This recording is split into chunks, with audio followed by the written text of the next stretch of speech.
Let all creation and all mankind make a joyful noise to you.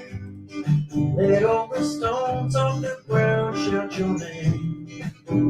Make a joyful noise to you. Let all the trees of the fields clap their hands. Let all the oceans roar. Let all the trumpets and shofars sound. Let all the great high mountains bow down. All honor, all praise. You are worthy in all of your ways, Yahuwah.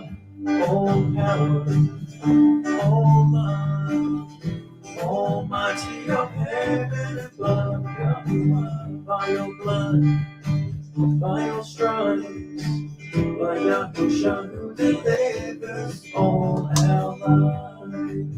You are greatly to be praised.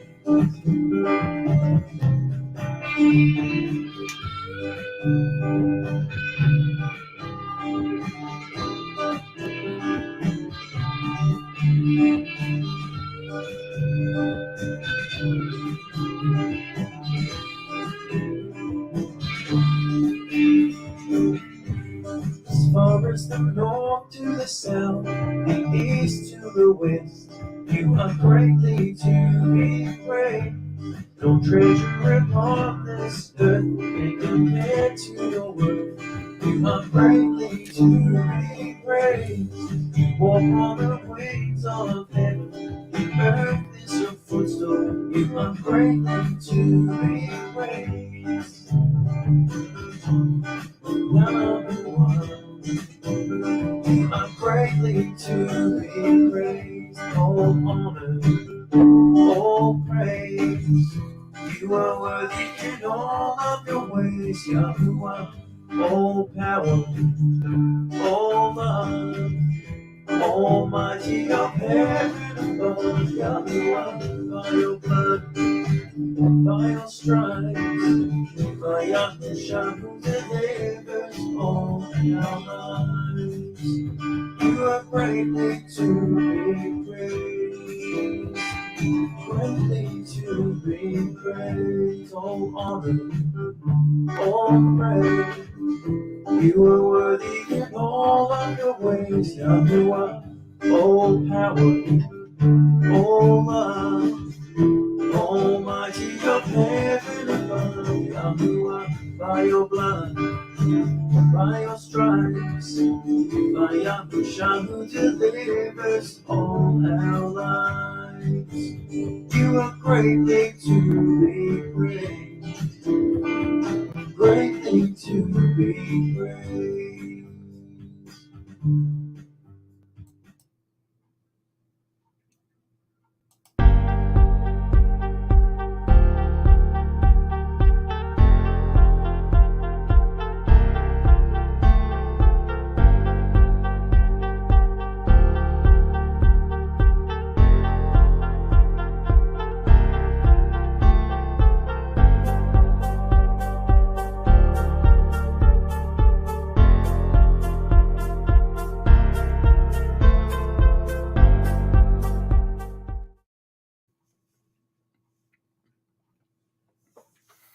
Hear, O Yisrael, Yahuwah, our Elohim. Yahuwah is one. And you shall love Yahuwah your Elohim with all your heart and with all your being and with all your might. And these words which I am commanding you today shall be in your heart, and you shall impress them upon your children, and shall speak of them when you sit in your house, and when you walk by the way, and when you lie down, and when you rise up, and shall bind them as a sign on your hand, and they shall be as frontlets between your eyes. And you shall write them on the doorpost of your house and on your gates. And the second one is like it. You shall love your neighbor as yourself. Hallelujah. Hallelujah.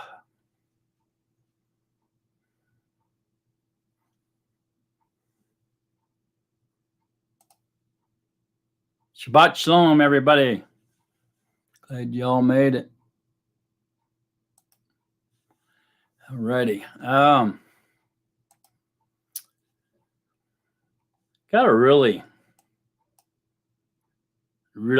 interesting study this evening for us, provided by Yahuwah.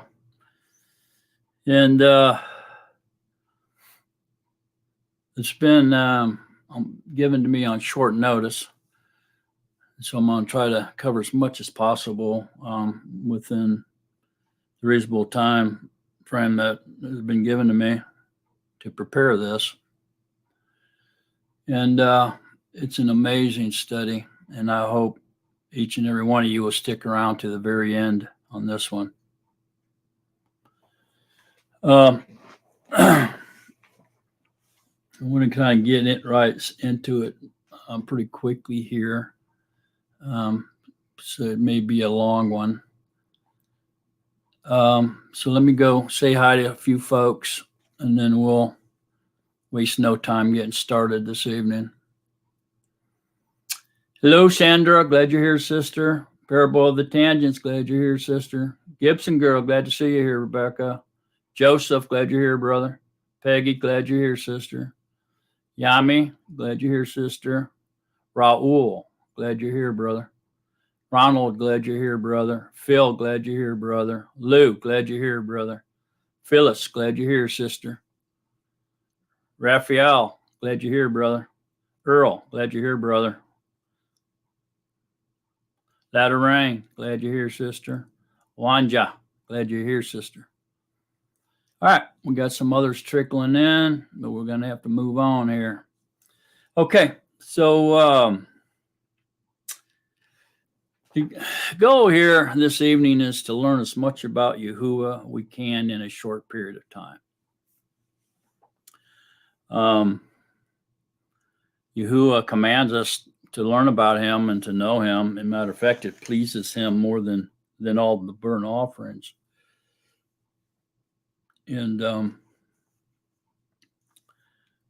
that command's found in Hosea 6, in case you've never read it.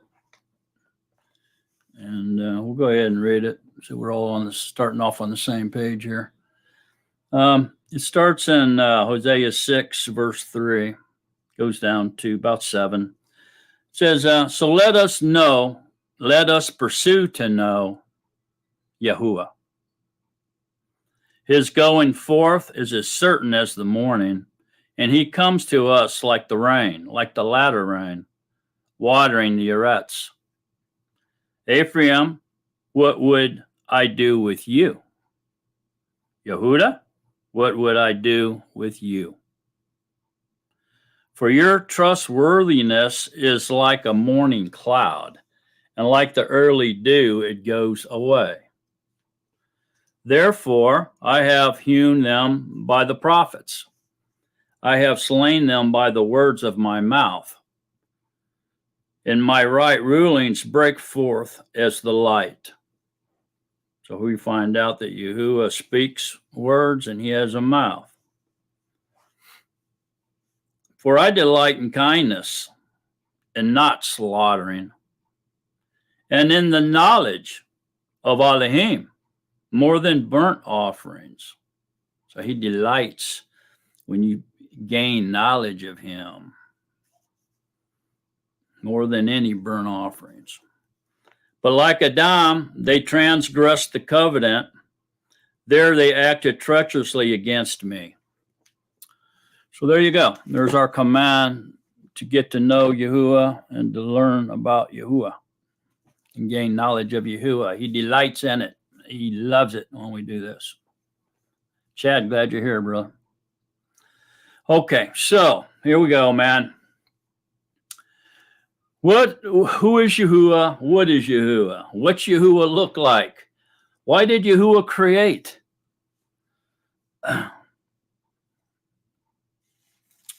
Does Yahuwah have to leave one place in order to travel to another?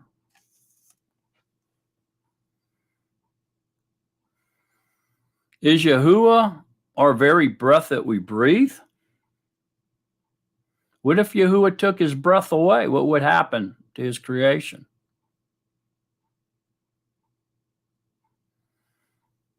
There's really can be only one reason and one reason only, if you really think about it, that Yahuwah, who is clearly a self-existing one, would need to bother to want to see himself. What I'm saying is, does Yahuwah need a body in order just so he can see himself? Or would there be another purpose in Yahuwah wanting a body for himself, such as someone or something else seeing him? He wants others to know that he exists and see him visually and visibly. He surely can't. There would be no purpose for him just to see himself. I'm sure he wouldn't make a body just for that purpose, would he? So is he invisible or is he invisible? Can he be seen or can he not be seen? Is he small or is he huge?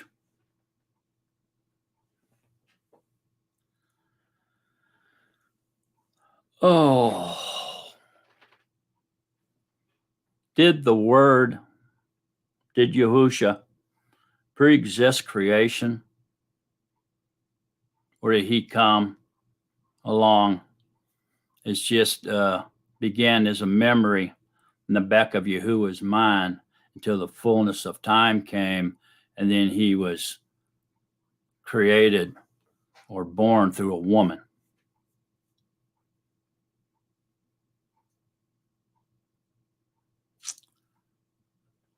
Was Yahushua, in fact, the first man?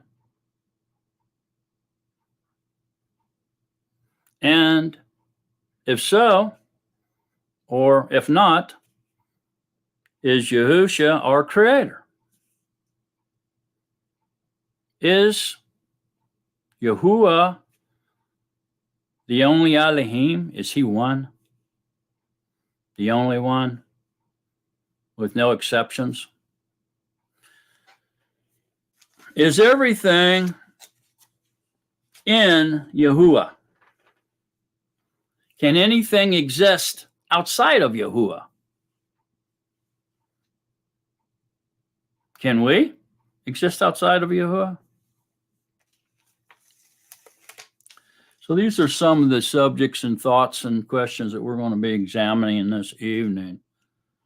Right off the get-go, Job 34, 11, 15 says we can't exist outside of Yahuwah or apart from Yahuwah in any way, shape, or form. Well, we return to dust. It says, for he repays man's work to him and makes man to find a reward according to his path. The truth is, all does not do wrong, and the Almighty does not twist right ruling. Who has assigned to him the arets, and who has laid out all the world? If he sets his heart on him, should he gather to himself his Ruach and his breath?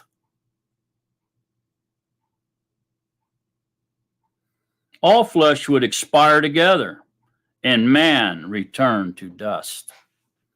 So it doesn't sound to me like we would do very well outside of Yahuwah. Okay. So briefly now, let's try to see the big picture here just a little bit before we dive into the scriptures of truth. And that is that Yahuwah, we got to use our exegesis mindset here. We have to open up our minds to receive the teaching of the Ruach. We need to find out more about him. And the only way we can do that is by listening to his small little voice, like Elijah did inside the cave. That small little voice that was speaking to Elijah. That's what we're listening for. Yahuwah existed from everlasting as a Ruach. Okay. He was simply a Ruach. Nothing else existed. It was just him. And he was Ruach. That's it. That's the thing we have to see right off the get-go. Yahuwah has never been seen in this Ruach form, in this natural form of his, how he's always existed from everlasting as a Ruach. Nobody's ever seen that. Why? Because he's invisible. Nobody can see him. Not even the Malachim can see him in his natural form as a Ruach. He's invisible. He cannot be seen. But yet, he's everywhere. In the beginning, he was everywhere all by himself. You could say that Yahuwah is the perimeter of existence and probably get away with it.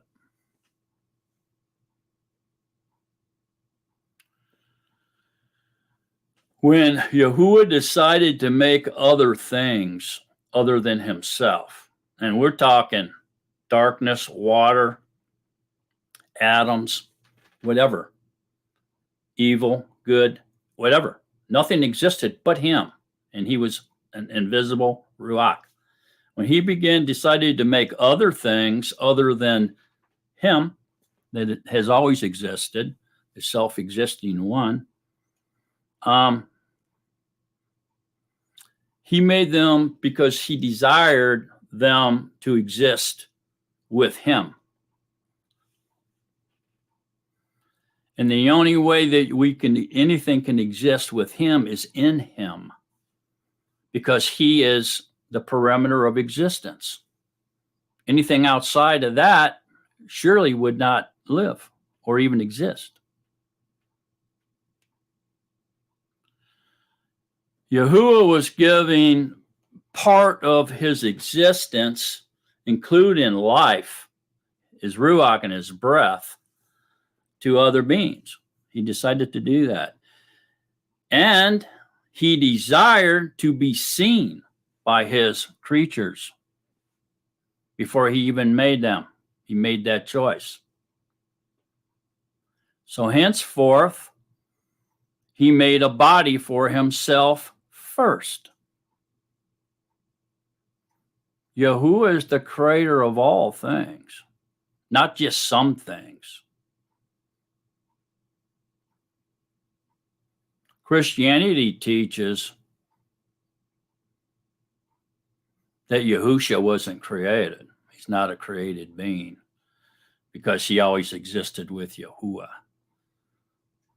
Then if so, then there must have been some kind of beginning, because the substance had to appear from somewhere, since Yahuwah was Ruach, an invisible Ruach, all alone, self-existing by himself. The substance had to come from somewhere. But at any rate, he did desire to be seen by his creatures before he made that decision, before he created. So he made a body for himself first, so that the Malachim that he had not made yet, but he knew of, he knew his plans, he planned it, he did it, he created it all. He came up with his plans so that the Malachim who he planned to make, and the humans, and the animals, and all of his creatures and creation could physically see him when it was his will to reveal himself to them. So, and hence then, Yahuwah wanted relationship where he could see them and they could see him. He could walk with them and they could walk with him. He could talk to them and they would talk to him. He would hear them and they could hear him. He wanted an intimate relationship with other beings that he would share his existence with.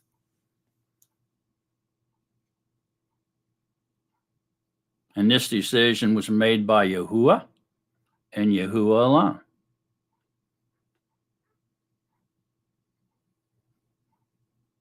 Otherwise, if Yahuwah decided not to create anything, say he said, well, you know what, I'm not going to do this, he would have been perfectly fine. And he would have been perfectly fine being invisible to himself. He had no purpose of seeing himself. He already knows what he looked like. He didn't have to make anything to prove to him what he looked like. If you really stop and think harder about it, why wouldn't he be? Why wouldn't he be? There was no reason he would need to see himself. There's just no reason for it. Yahuwah is all powerful, all knowing, and everywhere all the time.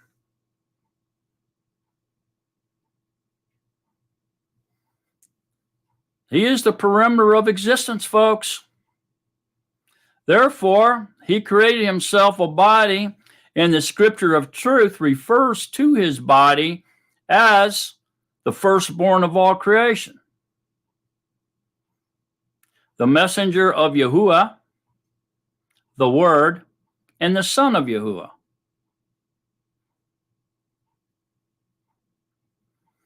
He sent the Word to become flesh and dwell among us. And everything, and I mean everything, was made through the Word, through Yahushua.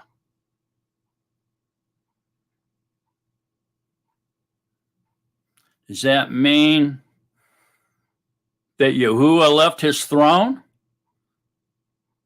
and came down to the earth and indwelled a man? No. He didn't have to leave his throne to come down here. He's already here. How is it that he's already here? Because everything's inside of him. He's the perimeter of existence. You can't live outside of Yahuwah. He's everywhere. Everything that he made is in him. And he sustains it all and gives it breath, life, light, sustains it, everything. What a powerful, powerful Elohim we serve. Think about that.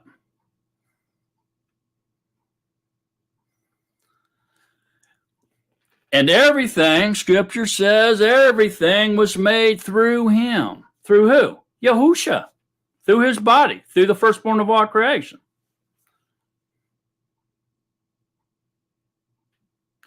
So although Yahuwah has never been seen in his Ruach form,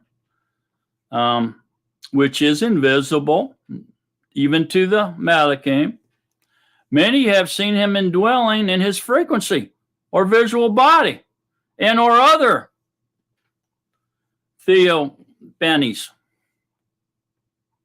which are visible manifestations to humankind or Malachim, animals, and his creation in whole.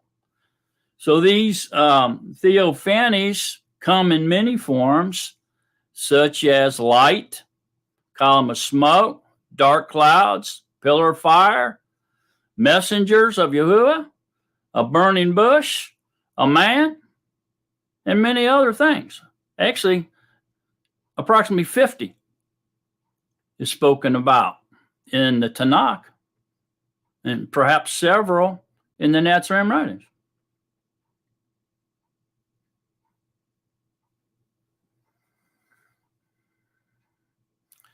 So if everything was made through him, does that mean that Yahuwah took his entire Ruach and minimized it down to such a degree or scale that his entire Ruach could fit inside of his body? Or did he expand his body large enough in order for his Ruach to indwell it? Or is it that he just remained the perimeter of existence and everything that's in him included his body? Yahushua. And all of what he is and all of who he is and what he is dwelt in that body. And all of that, including the body, was inside of him. And so he used that body to create everything. Although he never left his omnipotence, he remained omnipresent everywhere all the time, and everything is in him, even his body, which he indwelled and created everything through and spoke. Scripture says it's very clear. It's very clear. It says everything was made through him.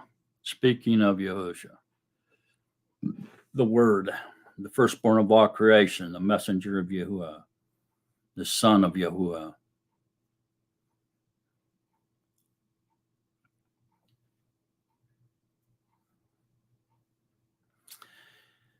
Yahuwah can reveal himself to any of his creatures that are in him. Everything is in him. He can reveal himself to any of the creatures that are in him by any visible manifestation he chooses to. But the truth is, folks, Yahushua is always in them all.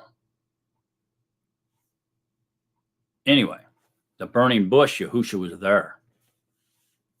He was in that fire in that bush. He was in the column of smoke. He was in the pillar of fire. Yahushua's in all that. What a powerful Elohim we serve. Yahushua is always in them. Every theophany that was ever recorded, Yahushua was in it.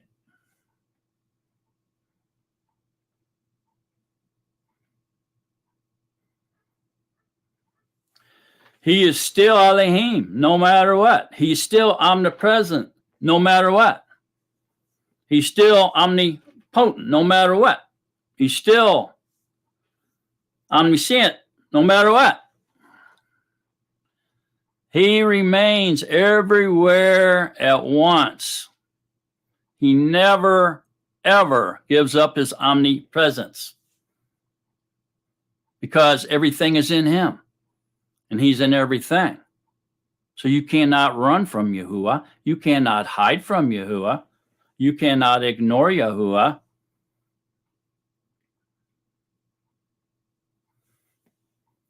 Oh, Yahuwah went back up into the Shemayim. He's on his throne. He's not watching us. He's wondering about what's going on with them fallen stars and Satan and everything. So he's not watching us. Let's go out and be lawless. I don't think so.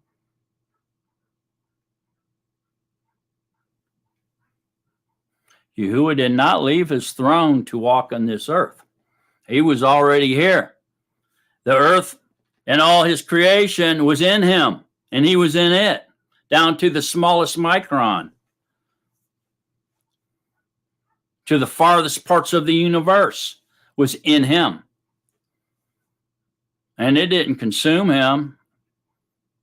It was just in a small section of him.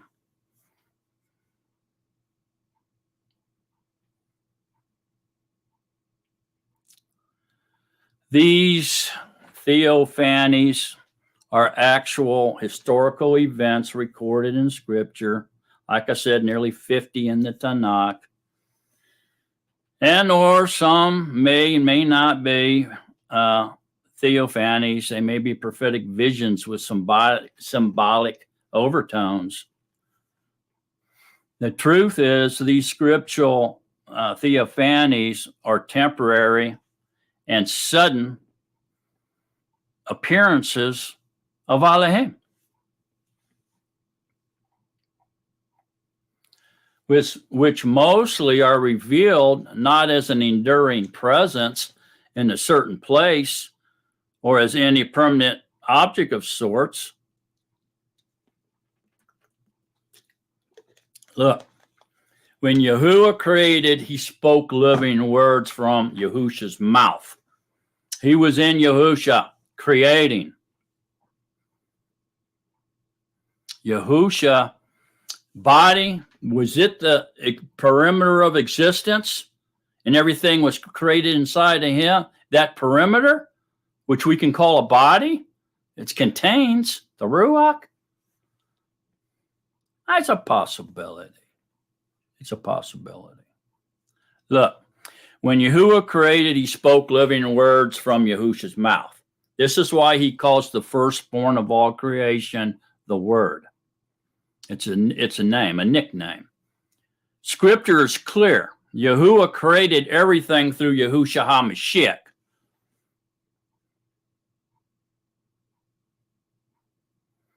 But he was not consumed by Yahushua HaMashiach.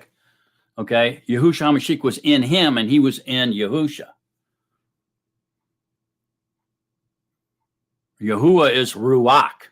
He can indwell anybody he wants. He can do whatever he wants. We have to stop trying to define him, restrict him, cage him up, and act like we know what he can do and what he can't do.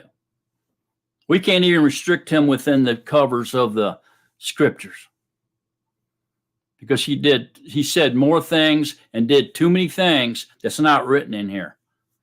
Which means he can work outside of these covers created by the Romans when they canonized these writings. These letters, most of them are letters attached to the Tanakh. Memoirs of the first Nazarene, perhaps.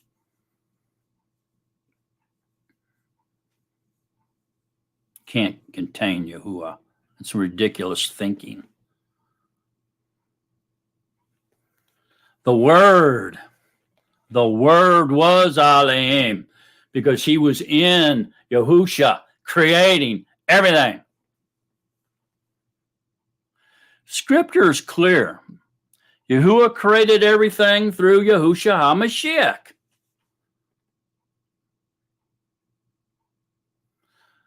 The Word was sent to die. A son was given. That is why he is called the Lamb of Elohim. He was the sacrifice for the sins of the world. Yahuwah did not die. The fleshly vessel died that was within Yahuwah, and Yahuwah was in it, like he is everything else. Nothing exists outside of Yahuwah. Afterwards, he went back to being the Ruach HaKodesh. The Ruach, Yahuwah.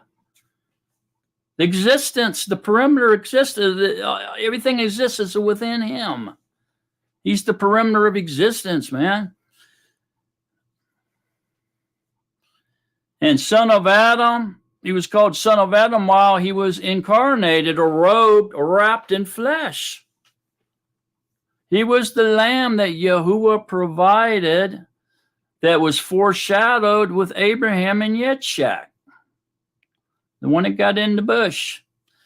Afterwards, he went back to being the Ruach and or the messenger of Yahuwah, or the firstborn of all creation. In other words, Yahuwah did not die. Only his fleshly vessel died. Yahuwah simply disrobed himself and left the fleshly vessel hanging on the stake. Then after 3 days and nights, Yahuwah put it back on and restored it as from the beginning. Do not forget, Yahuwah doesn't have to leave one place to go to another. He is already there because everything is in him and he is in everything. In other words, folks, Yahuwah is everything. If you can accept it, he's the very breath you breathe in right now. Nothing exists or can exist outside of Yahuwah. Yahuwah is the great life giver. He is the light. He is love. He is the only one who possesses everlasting life. Nothing else can live without Yahuwah. If he would take away his breath, all life would cease to exist, and all flesh would return to dust. We just read that in Job 34, 14, 15. Yahuwah is all in all.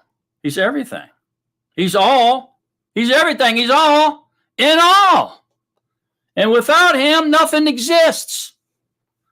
It only exists because of his delight, his pleasure, his will, his willingness to share his existence. Nothing lives on its own. He has to share his life. He's the only one that has everlasting life. He's as close as your breath, man. He has to be, or you would die. You can't live outside of Yahuwah. Praise Yahuwah for sharing his life with us. Thank him and praise him, all that has breath, for his kindness is everlasting.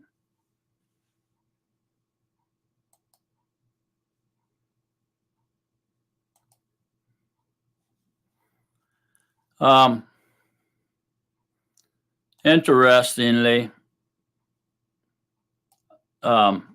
John, and we'll get into this a little deeper here in a minute. John 1:18 tells us that no one has seen Elohim at any time. No one, not even the Malachim. And they couldn't unless he allowed it by creating a vessel, a body for himself so that he could appear to the Malachim or to his creatures when he willed it. Other than that, nobody could see him. It's very clear. No one has seen Elohim at any time. So does this particular sentence contradict the many visible manifestations mentioned throughout the Tanakh? No, not at all. Yahuchanan also explains in the same verse that the only begotten Son, who is in the bosom of the Father, he has declared him. He has declared him. What's that mean? Many people struggle with that, and it's a very simple definition. It simply means, or in other words, if you will, whenever the omnipotent, invisible Elohim has chosen, has willed it to appear to his creatures, he has done so in the person of his Son, Yahushua HaMashiach, which tells us that Yahushua was in all those theophanies. Theophanies. Yahushua was present in them. He's the substance, man. He sustains us. He's the substance. Yahuwah is Ruach. And he's the perimeter of existence.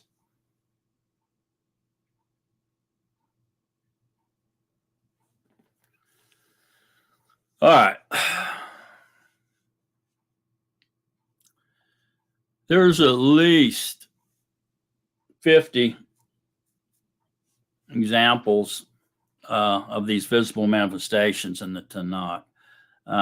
And they clearly represent the physical type encounters with the pre-incarnated Messiah. we'll go ahead and reflect on some of these miraculous events as we read through scriptures this evening. But before we do, I just want you to keep in mind and notice that these theophanies documented in the Tanakh share 5 simple and similar characteristics. They're very important.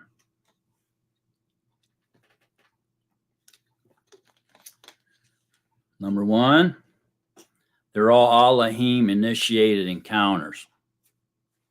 That means it has to be his will.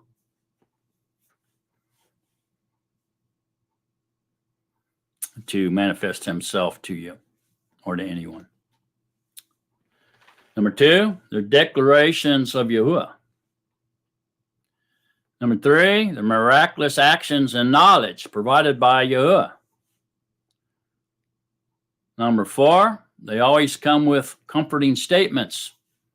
And number 5, the worship of Elohim is a result of these encounters.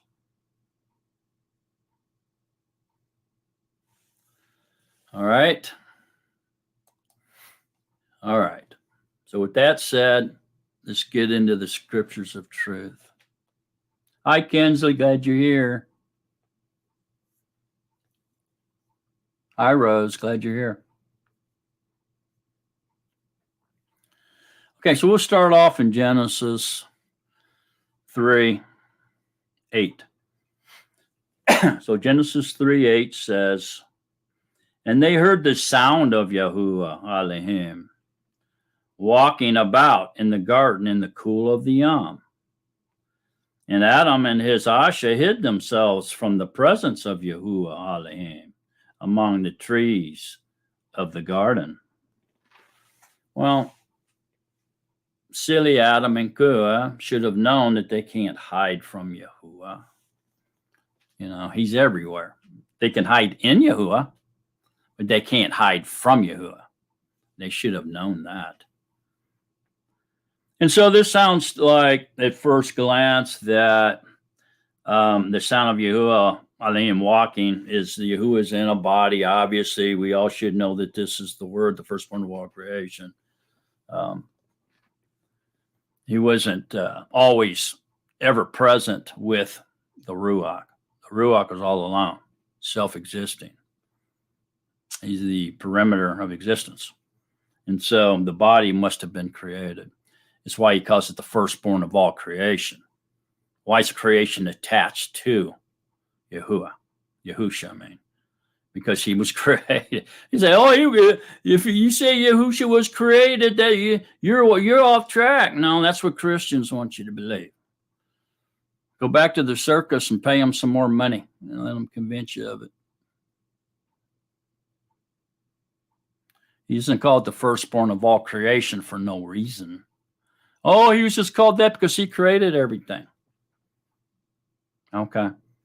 So Yahuwah was a man? Is that what you're telling me? Because Yahushua was a man.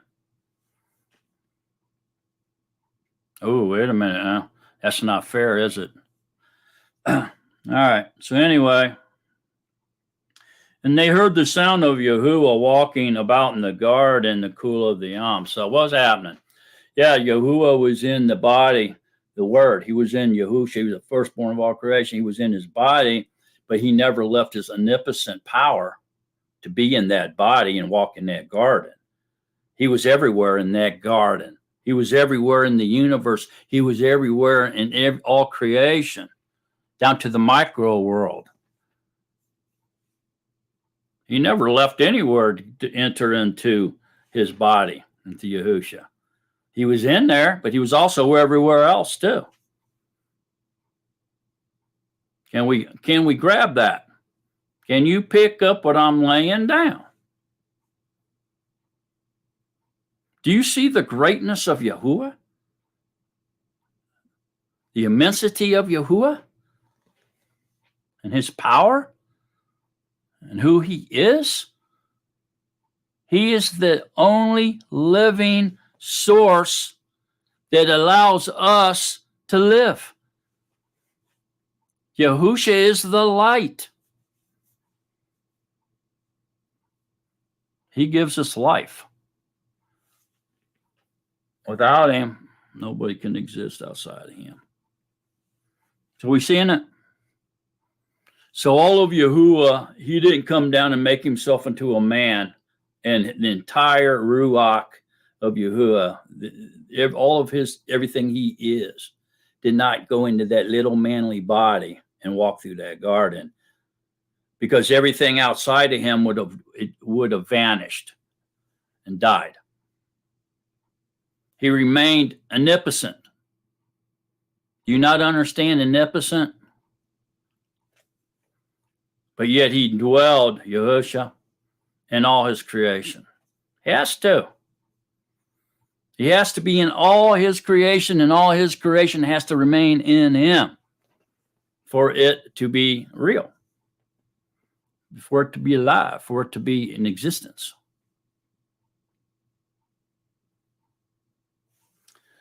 Okay, so here, obviously then, Yahuwah was visible, and he was seen as a man, and it was his will to do so. He chose to do that.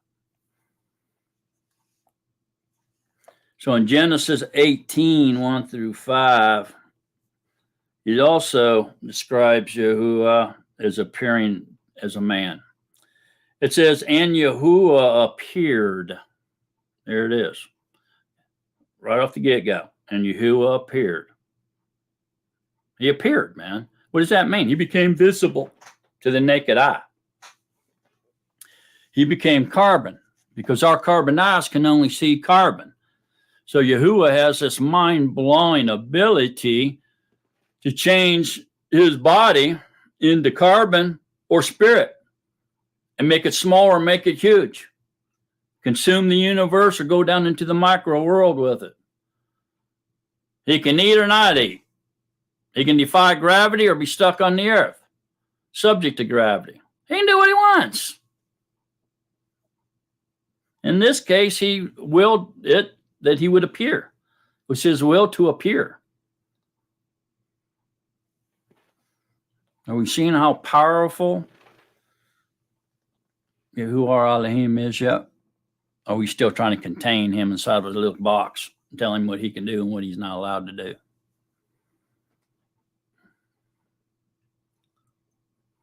He appeared to him by a terebinth trees of Mamre, while he was sitting in the tent door in the heat of the yom.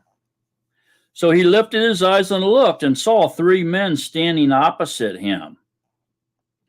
And when he saw them, he ran from the tent door to meet them and bowed himself to the ground and said, Yahuwah, if I have now found favor in your eyes, please do not pass your servant by. Please let a little water be brought and wash your feet and rest yourselves under the tree. And let me bring a piece of bread and refresh your hearts, and then go on, for this is why you have come to your servant. And they said, do as you have said. So guess what happened here? There was 3 men, which they try to say, oh, this proves there's a Trinity. No, it doesn't. But I'll tell you what it does prove. It proves that Abraham recognized Yahushua out of those 3 men. He was able to pick Yahushua out of that line of 3 men. He knew who he was. He's seen him before. So he ran straight to Yahushua and said, Yahuwah,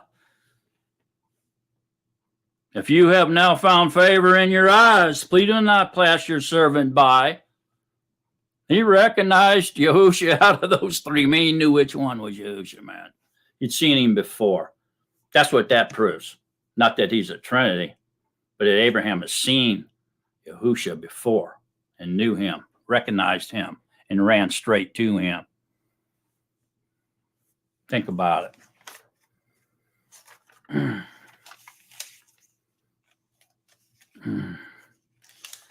Oh, yeah. She's getting deep now.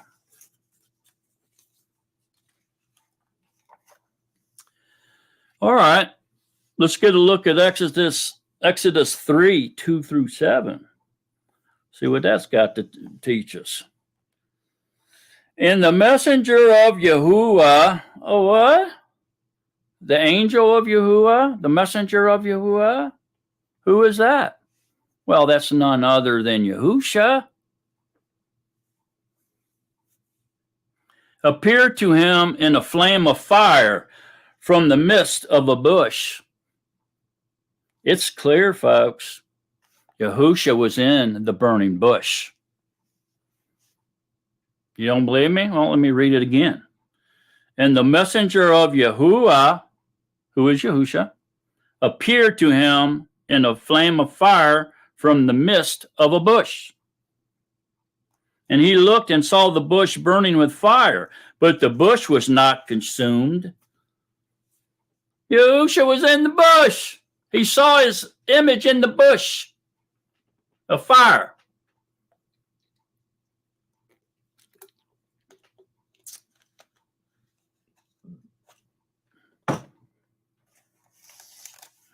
Yeah, she's getting deep now.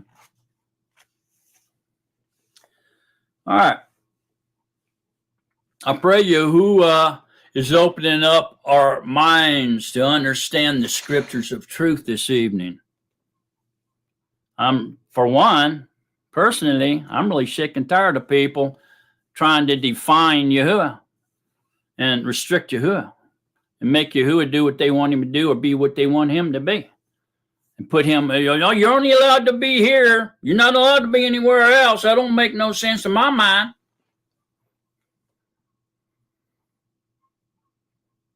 I heard a preacher one time say, yeah, I'm telling you, Yahuwah left his throne in the heavens and he came down to the earth and as a man and died for our sins.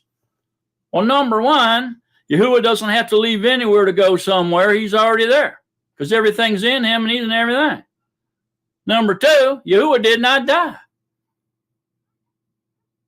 Just the Lamb of Yahuwah died, the fleshly body that he made as a sacrifice. The Son was given to humanity to sacrifice for their sins so that they could be delivered and forgiven and their sins be blotted out.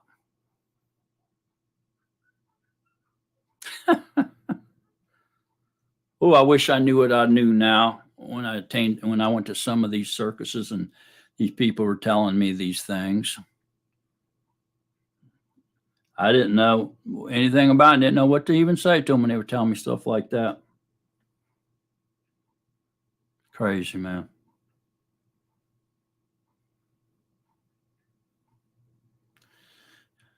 Exodus.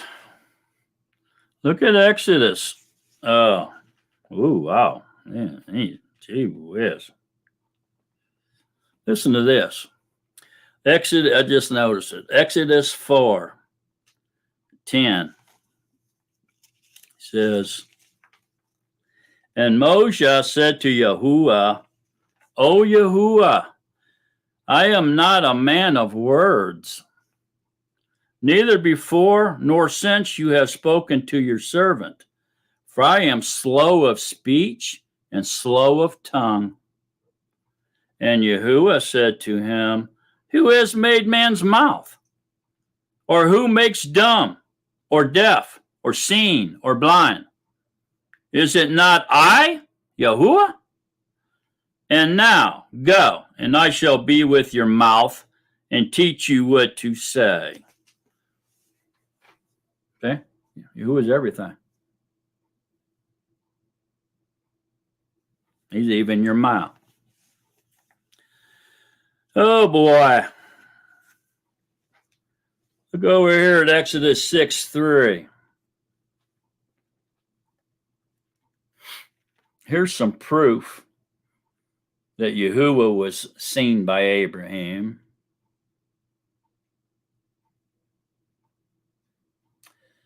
6:3. And I appeared to Abraham, to Yitzchak, and to Yaakov as El Shaddai.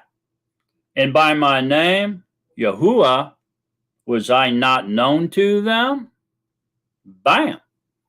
So there's absolute proof out of the voice of the mouth of Yahuwah that he appeared to Abraham, Yitzchak, and Yaakov. And they saw him. That means they saw him. If they appeared to him, that means they saw him.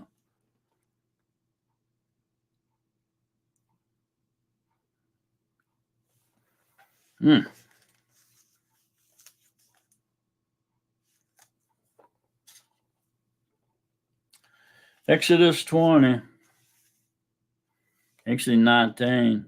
Oh, I can go on this one. Let's go to Exodus 19. Wow. This is mind-blowing. Okay, so what's going on here is the children of Israel now arrived at Mount Sinai. And the Yahuwah is courting them. He's sparking them. Okay. And he's setting it all up. Okay, he wants to marry him. And this is the situation that they're in. Okay, so it's all taking, what's happening here is the preparation of a wedding ceremony. And it includes not being touched, being isolated, being cleaned up, not touched, remaining clean, even feasting, dancing and feasting, celebration, all leading up to the marriage vows, which locks in the marriage ceremony. Once you take those vows, it's all she wrote. You marry.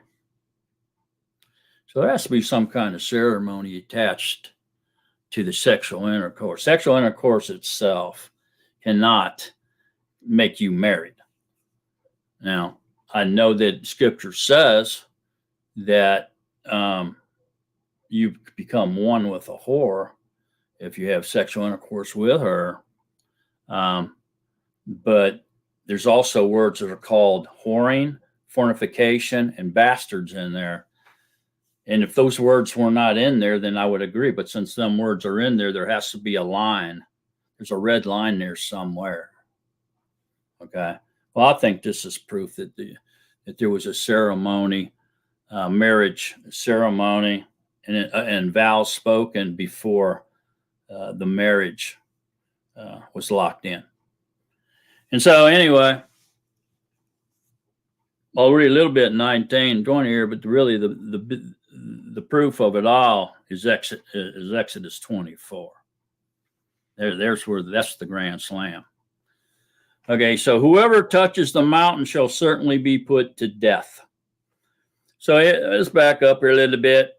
Go to 19:9. And Yahuwah said to Moses, "See, I am coming to you in the thick cloud, so let the people hear when I speak with you and believe you forever." And Moses reported the words of the people to Yahuwah. And Yahuwah said to Moses, "Go to the people and set them apart today and tomorrow. Isolate them. They remain clean. And they shall wash their garments and shall be prepared by the third day." See that? To get married. Be prepared by the third day. For on the third Yom, Yahuwah shall come down upon Mount Sinai before the eyes of all the people. And you shall make a border for the people all around, saying, "Take heed to yourselves that you do not go up to the mountain or touch the border of it. Whoever touches the mountain shall certainly be put to death. Not a hand is to touch it, but he shall certainly be stoned or shot with an arrow, whether man or beast. He shall not live. When the trumpet sounds long, let them come near the mountain." And Moses came down from the mountain to the people and set the people apart, and they washed their garments. And he said to the people, "Be prepared by the third Yom. Do not come near an Asha." So isolation, stay clean, get pure. And it came to be on the third Yom in the morning that there were thunders and lightnings and a thick cloud on the mountain.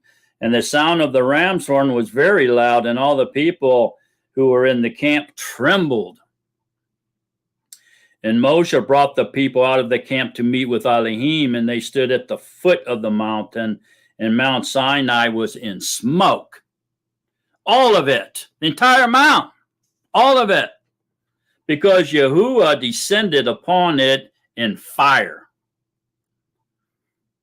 And its smoke went up like the smoke of a furnace, and all the mountain trembled exceedingly. Okay, so here we go. He's lightning and thunders and smoke and fire. He descended on Mount Sinai as fire. The whole mountain's burning. It's the whole thing smoke because he lit it up.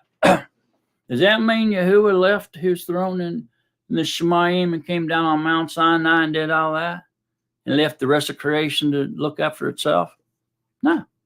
He was still omnipotent. He was still everywhere at once. He just concentrated on Mount Sinai. He's already there. He didn't have to go there. He was already there. Matter of fact, he was among all the people. He was under all the rocks. He was in all the caves. He was under all the lakes. He was in all the trees.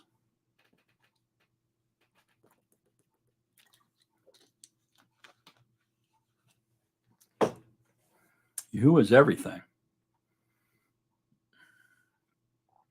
So anyways, we go through that, and then we get into the marriage vows. And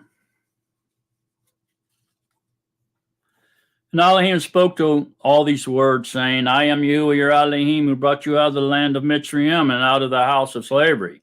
You have no other mighty ones against my face.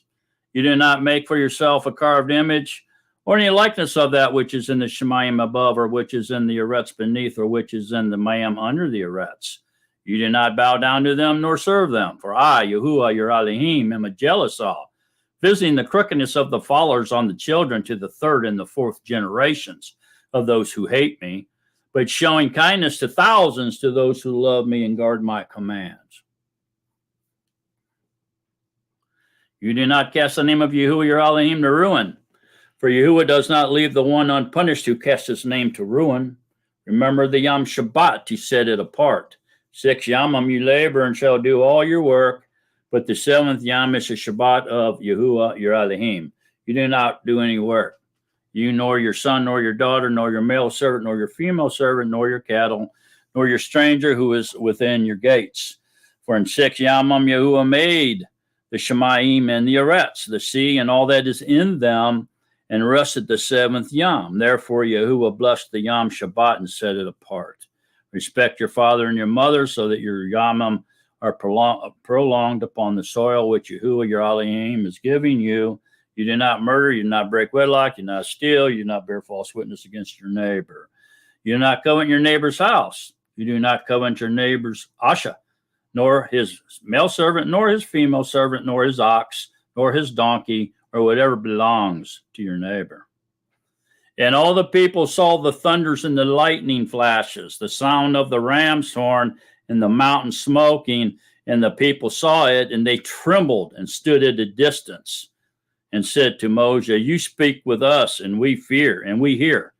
But let not Elohim speak with us, lest we die. Okay, so there's the marriage vows. Okay, so they did the pre-marriage thing. You know, kind of like we do, where the husband's not supposed to, the bridegroom isn't supposed to see the bride before the ceremony type thing. Sort of similar like that. And then the vows and everything like that. So here's the interesting part, is in Exodus 24. This is amazing here now, because approximately 100 people got to see Yahuwah and actually ate and drank in his presence at the wedding feast. And to Moshe he said, come up to Yahuwah, you and Aaron and Nadab and Abihu and 70 of the elders of Yisrael, and all the priests were there, of course, along with them. And you shall bow yourselves from a distance, but Moses shall draw near to Yahuwah by himself.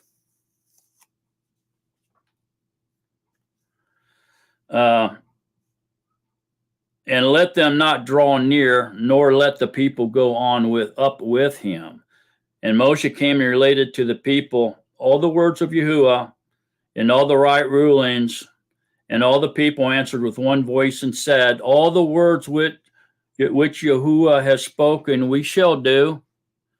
And Moshe wrote down all the words of Yahuwah and rose up early in the morning and built an altar at the foot of the mountain and 12 standing columns for the 12 tribes of Israel.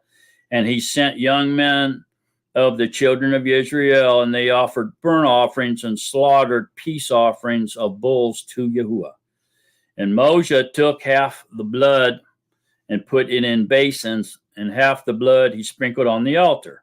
And he took the sefer of the covenant and read in the hearing of the people. And they said, all that Yahuwah has spoken, we shall do and obey. He said, I do. It's like when you marry, you say, I do, right? And Moshe took the blood and sprinkled it on the people and said, see the blood of the covenant, which Yahuwah has made with you concerning all these words, marriage covenant. And Moshe went up, also Aaron and Nadab and Abihu and 70 of the elders of Yisrael, and they saw the Elohim of Yisrael. They saw the Elohim of Yisrael, which is Yahuwah. And under his feet, like a paved work of sapphire stone, and like the Shemayim for brightness. So there you go. They saw Yahuwah as a man. So who were they seeing? Yahusha. Yahushua pre-existed creation, man. Pre-existed the incarnation. Christianity teaches otherwise. But this is clear. So there's no doubt these people, nearly 100 of them, saw Yahuwah as a man. They saw his feet. They saw his hand. Because 11 says, yet he did not stretch out his hand against the chiefs of the children of Israel. And they saw Elohim, and they ate and drank. So what did they see? They saw a man standing in the clouds. Under his feet was a paved work of sapphire stone.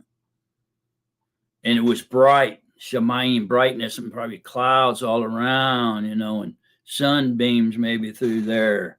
Sapphire looking, but in there, in that image, in that mist, was a man. And they ate and they drank as they looked at the man in the mist of the sapphire paved road. Over 100 people. Who were they seeing? Yahushua. Did Yahuwah leave his throne to come down and be in Yahuwah, to be at that wedding ceremony? No, he was already there. He just became a theophany for them.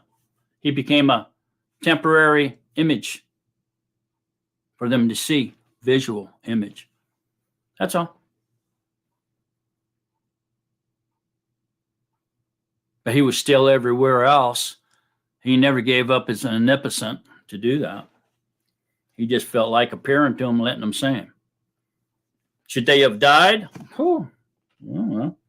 Scripture says, and they saw Elohim, and they ate and drank, and Yahuwah said to Moshe, he said, yet he did not stretch out his hand against the chiefs of the children of Israel. So in other words, he didn't kill them for seeing him. So he willed it. I'm going to let you see my esteem. And he appeared to him as Yahushua. Looking just like Yahushua looked. Everybody seeing that? But he didn't have to leave anywhere to go there. He was everywhere and there all at the same time. This is how powerful Yahuwah is. We're all in him, and he's in everybody. He's everything. And then Yahuwah said to Moshe, come up to me on the mountain and be there while I give you tablets of stone in the Torah and the command which I have written to teach them. So here we go, man. This was the marriage dinner. Okay. And it goes on, the mountain of Elohim. And he said to the elders, wait here for us until we come back to you, and see Aaron and Hur are with you. Whoever has issues, let them go to them. And Moshe went up into the mountain, and a cloud covered the mountain. And the esteem of Yahuwah dwelt on Mount Sinai. And the cloud covered it for 6 yamim. So the esteem of Yahuwah is Yahushua. He dwelled there for 6 days. And on the 7th yom, he called to Moshe out of the midst of the cloud. See, he was in the mist. It says the cloud covered it for 6 days. Now we find out that Yahushua was in the mist.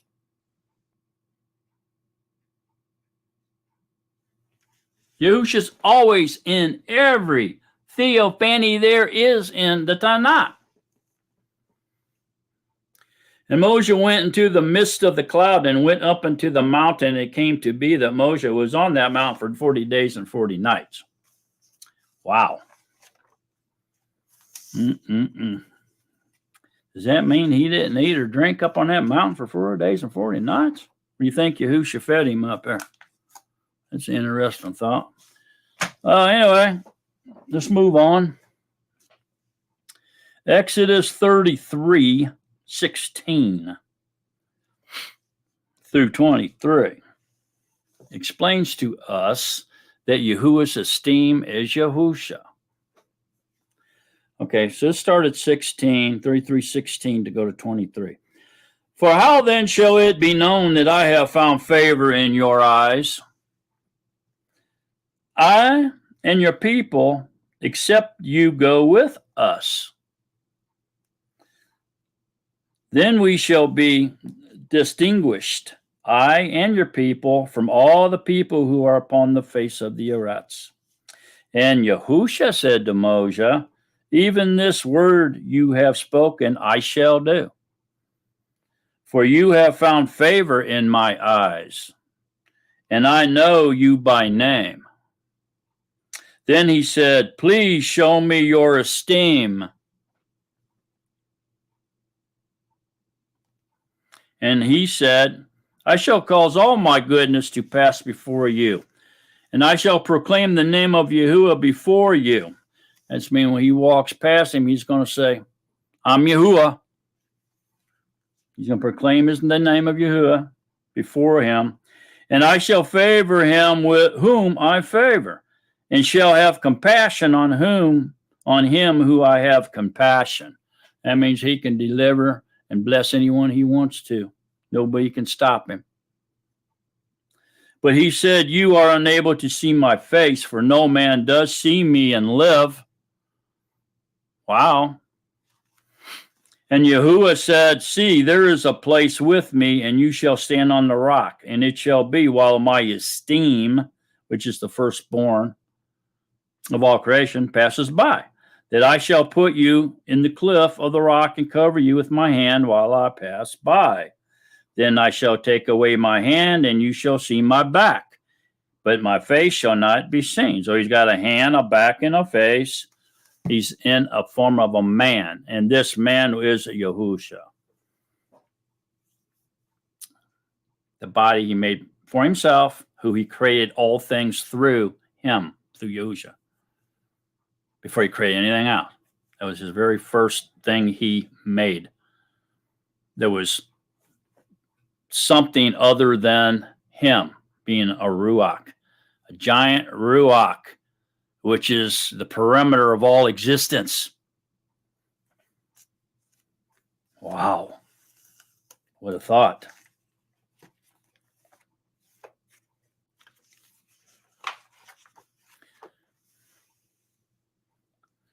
Okay, so let's look at some more. I mean, we're on a roll now. Let's go ahead and look at 45. Isaiah 45, 5 through 7. Let's look at 44, 6 through 8 first. Isaiah 44, 6 through 8. Thus said Yahuwah, sovereign of Yisrael and his Redeemer. Yahuwah Zaboeth. I am the first and I am the last. Besides me, there is no Elohim. And who is like me?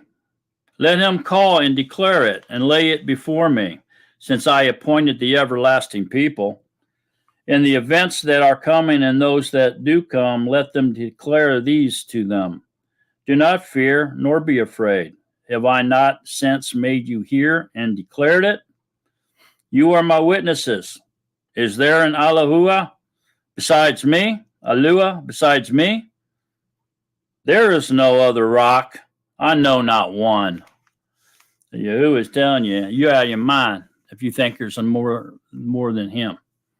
He's everywhere at once, and everything lives in him. Nothing lives outside of him. Nothing. Okay, so 45,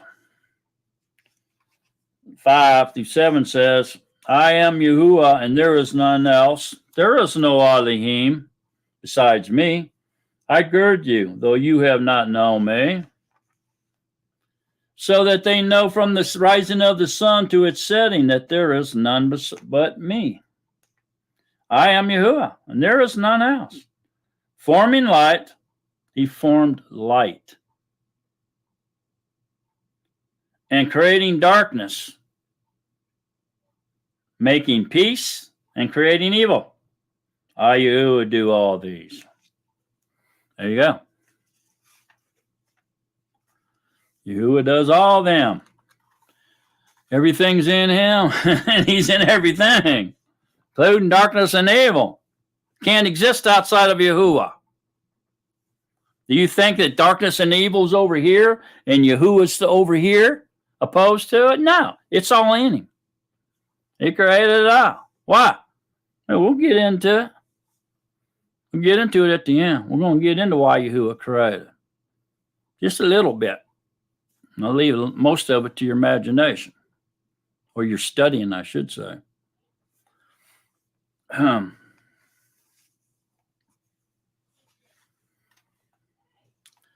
Take a look at Isaiah 53, 2 through 7. This is how Yahuwah really is, man. Okay? This is why I know that Yahuwah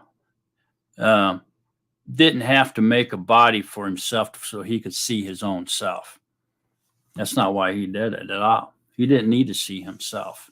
He's not arrogant. He's not prideful, man. So even when he did, listen to what he did. This is his body he created for himself. Open your ears to this. For he grew up before him as a tender plant and as a root out of dry ground. He has no form or splendor, that we should look upon him. Nothing to look at. Very sad. Nor appearance that we should desire him. Nothing to desire. Just walk on by, not even notice him. He's so plain Jane. Despised and rejected by man. A man of pains and knowing sickness. And as one from whom the face is hidden. I mean, when you look at him, kind of disgusting looking, actually.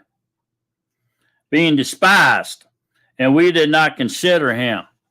Did not even consider him, man, to be all in him. This dude? You kidding me? He should be looking like Samson or something. Atlas or somebody. Truly, he has borne our sicknesses and carried our pains. Yet we reckon him stricken, smitten by Elohim, and afflicted.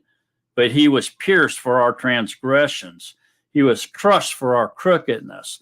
The chastisement for our peace was upon him, and by his stripes we are healed. We all, like sheep, went astray. Each one of us has turned to his own way, and Yahuwah has laid on him the crookedness of us all. He was oppressed and he was afflicted, and he did not open his mouth. He was led as a lamb to the slaughter. There you go. That's why I was telling you, didn't make a body because he wanted to see himself. Prancing in front of a mirror or something, see how beautiful he was. There's the body he made for himself right there. Don't sound too good to me.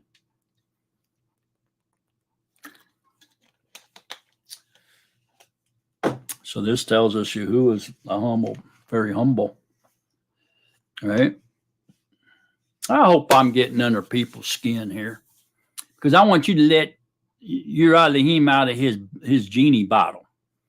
I'm tired of seeing you try to push him down that bottle and cork him, tell him what he can do and what he can't do, who he can be and who he can't be, where he can be and where he can't be. I hope I'm getting under somebody's skin so bad that they throw that bottle against the wall and break it and let you out.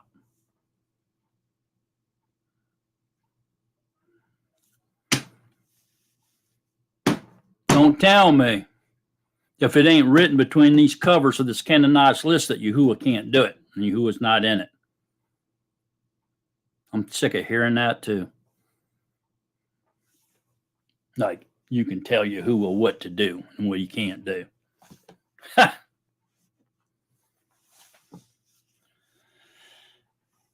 Zechariah 12, 13, and 14 says, Yahuwah appeared as a man. He came as a man, looked like a man, but yet he was everywhere, all the time.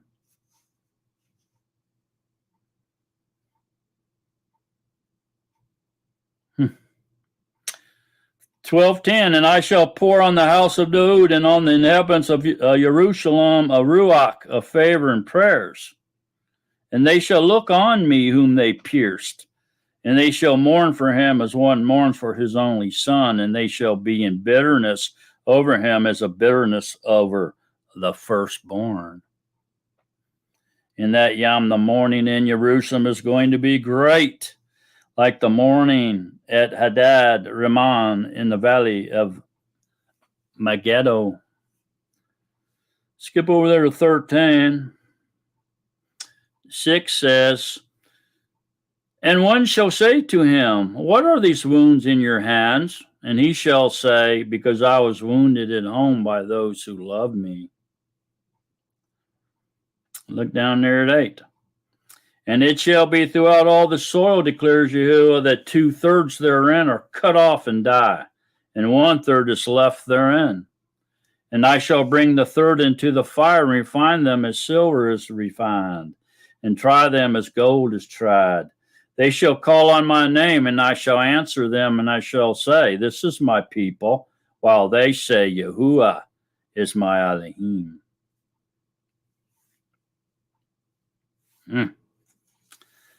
Very interesting. And so we look over here at 14:3. It says, and Yahuwah shall go forth, and he shall fight against those nations, as he fights in the day of battle. And in that yom, his feet shall stand upon the Mount of Olives. Sounds like he's going to be a man again. He's going to appear as a man, which faces Jerusalem on the east. And the Mount of Olives shall be split in two from east to west, a very great valley. And half of the mountain shall move toward the north, and half of it toward the south. And you shall flee to the valley of my mountain, for the valley of the mountains reached to Atzah. And you shall flee as you fled from the earthquake in the Yamam of Uzziah, sovereign of Yehuda, and Yahuwah, my Elohim, shall come, all the esteem ones with you. And then we skip down to 9. It says, and Yahuwah shall be sovereign over all the Eretz. In that yom there shall be one Yahuwah, and his name one. So there you go. So he's his ultimate then manifestation is a man.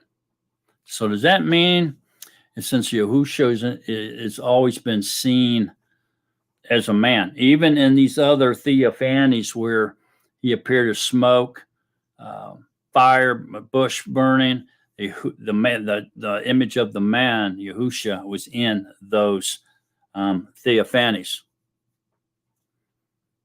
So does that mean was the first man? Then we are all made in his image of Yahushua? Kind of seems like it, don't it? Okay, so I think you're all getting the point on those. So let's go from there and look up some more interesting verses. Let's just say that. So let's go to what do we got here? Oh, yeah. Okay, so let's go to let's look at Daniel. Let's get a description of what Yahuwah looks like in his manly form as a man. What does he look like? So we got a little bit of a description there in Isaiah 53, right? So let's look over Daniel so we can get a little bit more of an image of what he looks like in his body. I was looking until thrones. This will be Daniel 7, 9, and 10. I was looking until thrones were set up and the Ancient of Days was seated. His robe was white as snow, and the hair of his head was like clean wool. His throne was flames of fire, its wheels burning fire. A stream of fire was flowing and coming forth from his presence. Woo. And 1,000 served him, and 10,000 times 10,000 stood before him.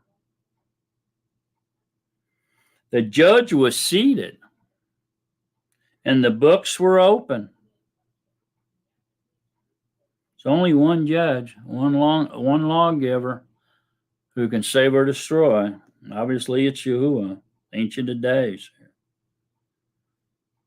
And the books were open.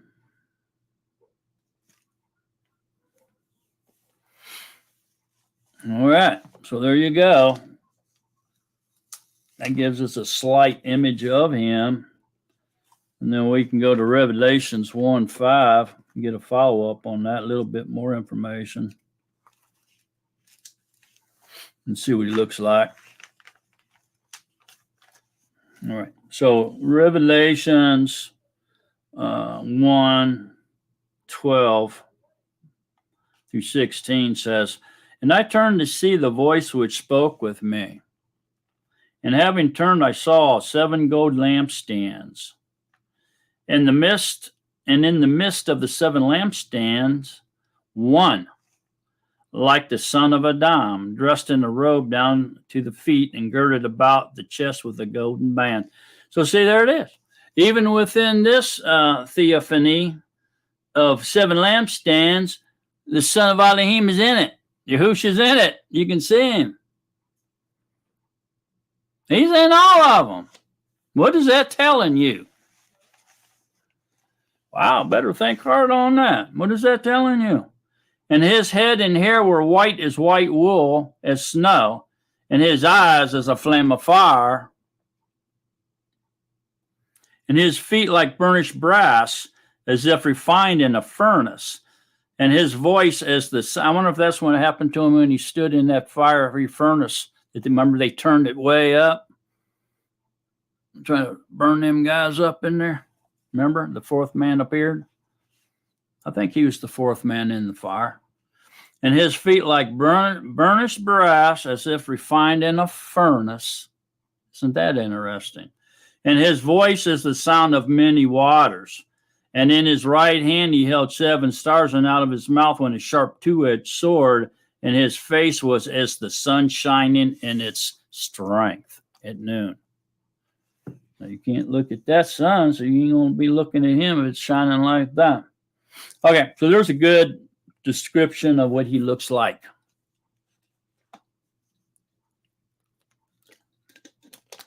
So we're starting to get it. Yahushua can appear any way he wants to, but yet he's still in it. You can see the man. You can see the image of the man in all these different theophanies or visible manifestations of Elohim. But again, he didn't leave anywhere to go there. He was already there. He just revealed himself in whichever way he wanted to. Now, you want to tell Yahuwah he can't do that, reveal himself any way he wants to? Good luck with that one. Ooh, this is powerful stuff right here now. John 1. John 1. In the beginning was the Word, and the Word was with Elohim. So there was a beginning for what? Yahuwah? No. Yahuwah is everlasting, everlasting. He's always been there. So it has to be the beginning of the Word, the beginning of the firstborn of all creation we're talking about here now. Yahuwah declared the end from the beginning of his creation, which means he made it and he's going to destroy it. There's a beginning and an end of his creation. In the beginning of his creation, he created the Word, the firstborn of all creation. Yahuwah is Ruach. He's always is Ruach, and he's always everywhere at once. You got to get that. And the Word was with Elohim, and the Word was Elohim. He was in the beginning with Elohim. Beginning of what? Beginning of creation. All came to be through him, and without him not even one came to be that came to be. In him was life, and the life was the light of men.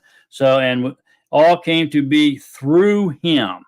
So he created through his body, Yahushua. He spoke words, living words out, and they came alive. They materialized. And without him, not even one came to be that came to be. He didn't create nothing except through his body, through Yahushua. But he didn't leave everything. He didn't shrink himself down in there and left everything else alone. He is the perimeter of existence, man. Always has been, always will be. There's no beginning to him. Ain't no beginning.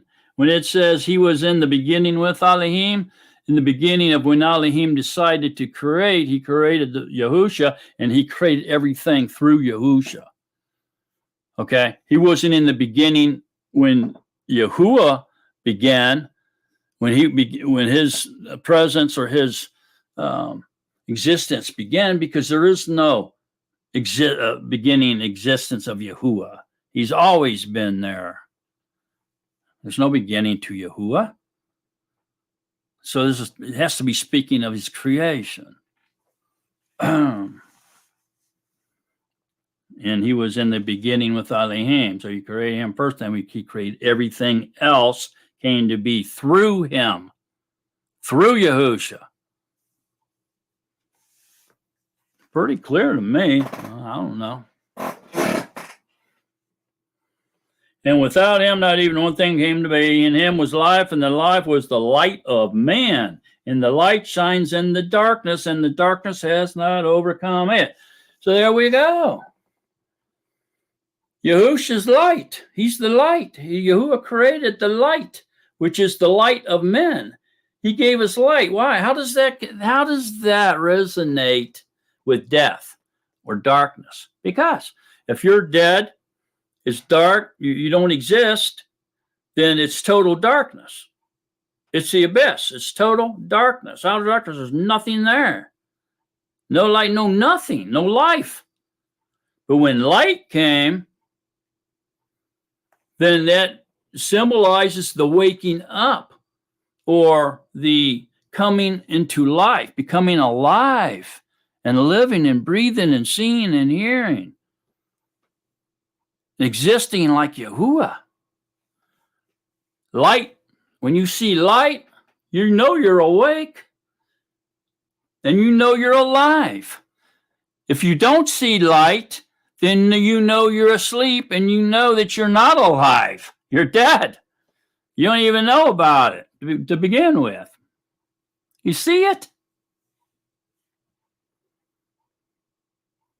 In him was life, and the life was the light of man. We know we're alive because we can see light, man. Wow, I'm awake. I'm alive. Things are real, man. I'm not in darkness anymore. I'm not in the abyss.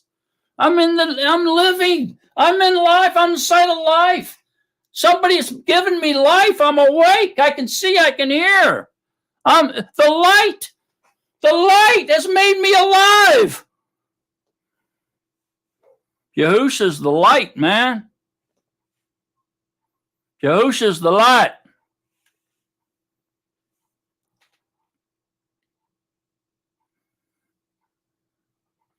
He was the true light which enlightens every man coming into the world.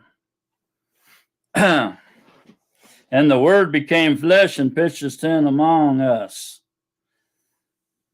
And out of his completeness we all did receive in favor upon favor, for the Torah was given through Moshe. The favor and the truth came through Yahushua Mashiach. Wow.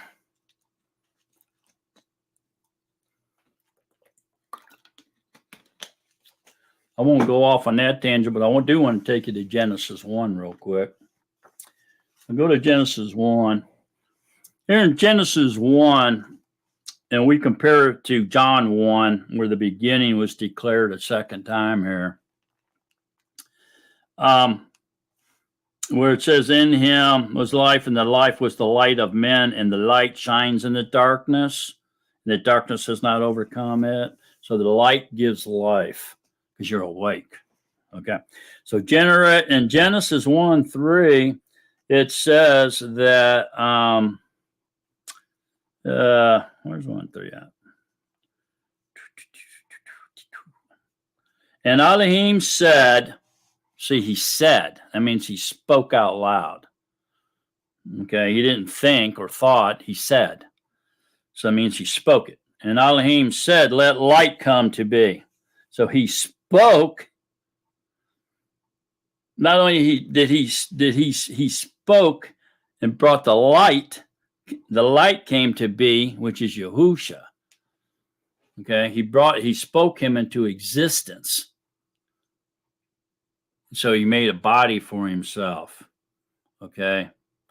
And he spoke also, and then through him, he spoke the world and everything else into existence within him, within himself.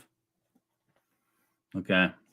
So Genesis 1:3, he spoke the world, he spoke Yahushua into existence, and he spoke the world into existence.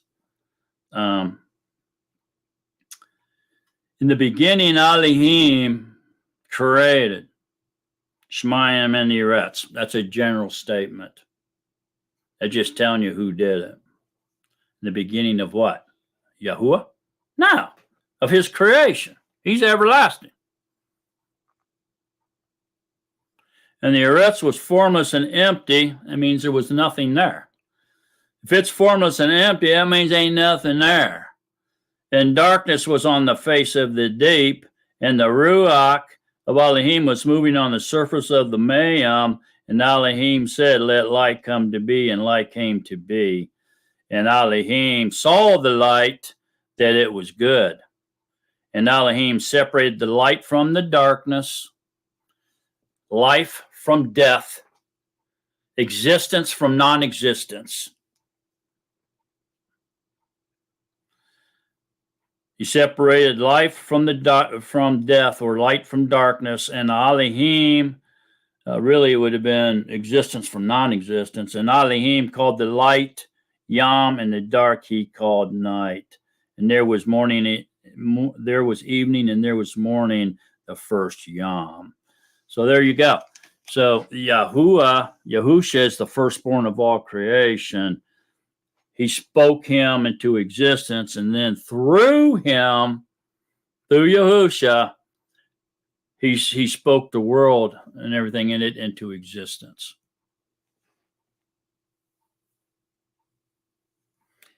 Because he didn't make this isn't talking about the sun, moon, and stars, because that didn't happen till the fourth day. Down here on the fourth day, he says, and Elohim said, let lights come to be in the space of the Shemayim to separate the Yom from the night. And let them be for signs and appointed times, and for Yamim and years, and let them be for lights in the space of the Shemayim to give light on the Eretz. And it came to be so. And Elohim made two great lights, the greater light to rule the day, and the lesser light to rule the night, and also the stars. And Elohim set them in the space of the Shemayim to give light to the Eretz, and to rule over the day and over the night, and to separate the light from the darkness. Well, I thought he already did that. Must be talking about something totally different now. And Elohim saw that it was good, and there came to be evening and there came morning the fourth day. So there it is. Yahushua is the light, man. He's who gives you life, wakes you up into his marvelous light. He calls you out of the darkness, out of non-existence, into his marvelous light, and gives you existence, gives you life within him. Within him, he's the only one that has everlasting life. He's the great life giver. That's who Yahuwah is. He's Ruach.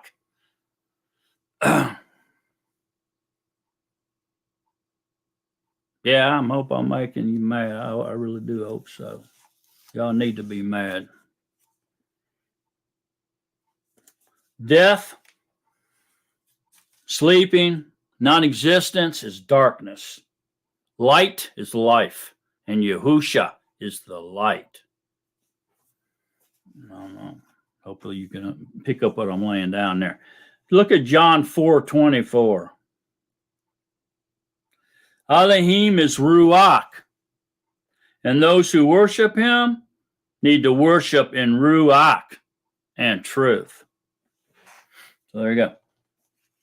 There's no doubt about it. Ruach, who is Ruach? He is invisible. No one has ever seen him, nor can anyone, unless he wills it through one of his thephanies. John 17, 1 through 8. Check this out now. Sent. So many times you read that Yahuwah sent him. He sent his messenger. Yahuwah's messenger. He sent him. If he sent him, he must have pre-existed. He must have already been there to be sent.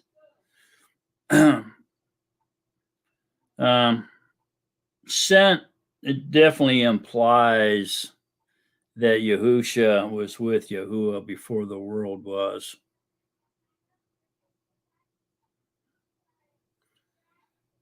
John 17, 1 through 8. Yahushua said these words and lifted up his eyes to the heaven and said, Father, the hour has come. Esteem your son, so that your son also might esteem you. As you have given him authority over all flesh, that he should give everlasting life to all whom you have given him. And this is everlasting life, that they should know you, the only true Elohim, and Yahushua HaMashiach, whom you have sent. You have sent? I thought he was just a thought in the back of Yahuwah's mind until the fullness of time came, and he went down and had sex with Mary and impregnated her with divine sperm, and he was isn't there something about all that?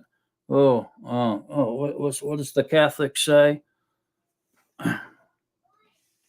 Now, he was sent, which means he pre-existed and was sent down into her womb to be born, robed in flesh, to be wrapped in flesh, is a sacrifice. The Ruach had to bleed. He had to give his blood. He purchased it with his own blood. Acts 20:28. Yahushua shed his blood,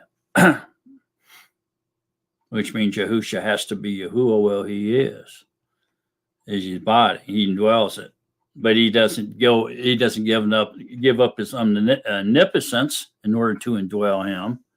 But he's in him. All the fullness of Yahuwah is in him, just like all the fullness of Yahuwah is in all his creation, and all his creation is in him. Are we serving Almighty Yahuwah or what? Somebody should be jumping up and down doing a dance to Yahuwah, singing praises and worshiping him, thanking him. Without him, we don't exist. Whom you have sent. I have esteemed you. What is that Immaculate Conception thing? Oh, forget that. Let's not go into that. And now esteem me. I have esteemed you on the arets, having accomplished the work you have given me that I should do. And now esteem me with yourself, Father, with the esteem which I had with you before the world was. What? Which I have had with you before the world was. That means he was with him before the world was created, because everything was created through him after he was created. Wow. That's pretty plain as the nose on your face right there. And now esteem me with yourself, Father, with the esteem which I had with you before the world was.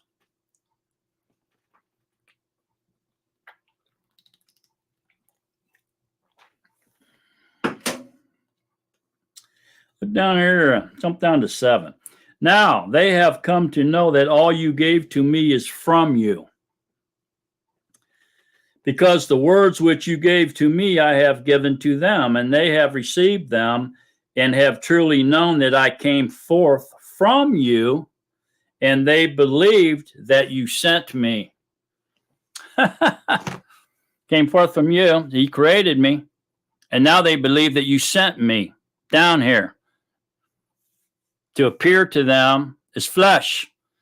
You gave your son to them to sacrifice and shed my blood for their deliverance, to forgive them of their sins, so they could be with us where we are, which is in eternity, everlasting life, the spiritual realm, where truth and love resides. Okay, John 20:30. John 20:30. There were indeed many other signs that Yahushua did in the presence of his pupils, which are not written in this book. In this book. What book? They didn't have this book back then. So they must have been talking about John's writing, this memoir of the Yahuwah. They weren't talking about this. But these have been written so that you believe that Yahushua is the Mashiach, the anointed one, the son of Elohim, and that believing you might possess life in his name. In his name. Wow. Okay. So the presence of his pupils, which are not written in this book. So there are many, many other signs Yahushua did in the presence of witnesses, of his pupils, his Talmudim, his students. It's not written in this book. So that means Yahushua is not contained in this book of John. He's going out. He can go outside of the book. He did. It's not all written. Why? Well, we get our answer over here in John. Yahushua 21:25 says, now there is much else that Yahushua did.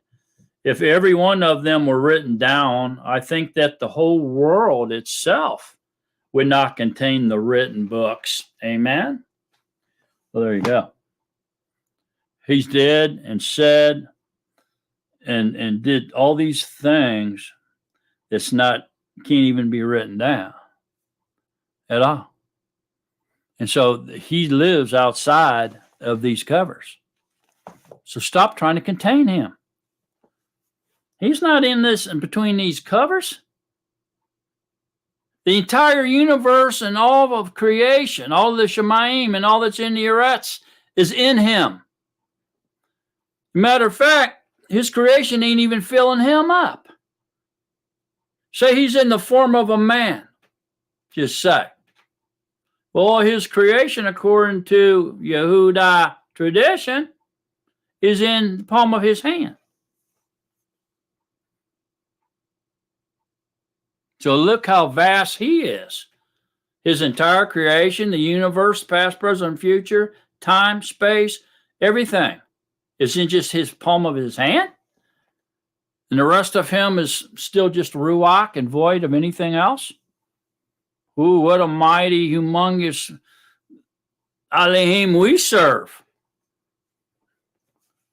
Yeah, we better be careful what we say. He's that big. He's that powerful.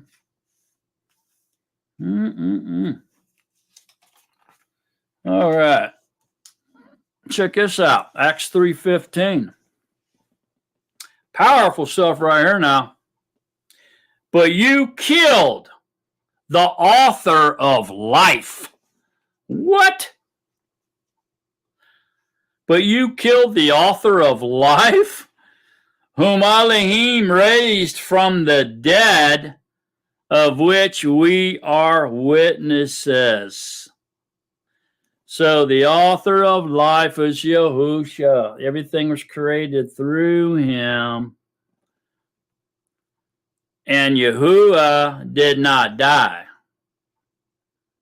How can Yahuwah die if everything's in him and he's in everything? Are we getting the visual yet? Just the vessel died. Yahuwah just simply disrobed himself of the flesh and left it hanging on the stake, kind of like a snake skin hanging there. Nothing in it. And he took off.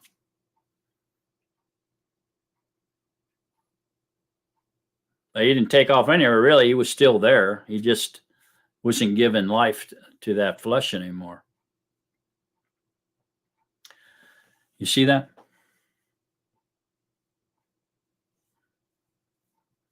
And then when he did come back, 3 days and 3 nights, he simply put his flesh back on, his body back on, and transformed it back into the greatness of Yahushua, back and dwelled it, and also continued to indwell in all his creation indwelled in him. That's why everything was sustainable. He sustains everything. He never leaves. He's always there. He's not restricted by the past, present, or future, the tenses. He's not restricted by time or space. He's not restricted by anything. Nothing contains him. He contains everything. He's in him. And he's in everything. And if he wasn't in everything, it wouldn't survive. It couldn't live. I mean, it couldn't even exist if he wasn't there, making it exist, holding it together, sustaining his creation, his plan. He does it, and he did it, and he holds it all together because he's everywhere, and it's in him. Wow. Powerful, man. That's why he exists in all the scales, down to the micron level, all the way up to the ends of the universe. That's way beyond. They say our mind can't even comprehend the size of the universe. Universes, I should say. All the galaxies are in it, and they all continue to expand. But Yahuwah is much greater. He's the perimeter of existence. He's everlasting to everlasting. There's nothing outside of him because he's Ruach. Whew.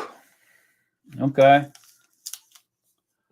Let's continue on here so we can find any more evidence of all this. Just see just how powerful Yahuwah is and who he is and what he is. How about Philippians 2?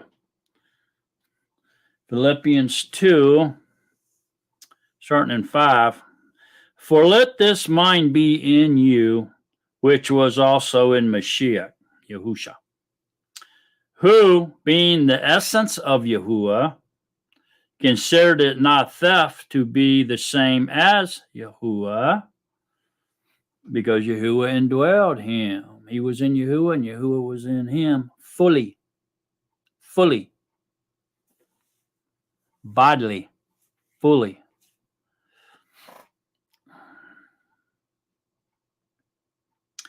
Yet emptied himself. See that? Yet emptied himself, taking the form of a servant.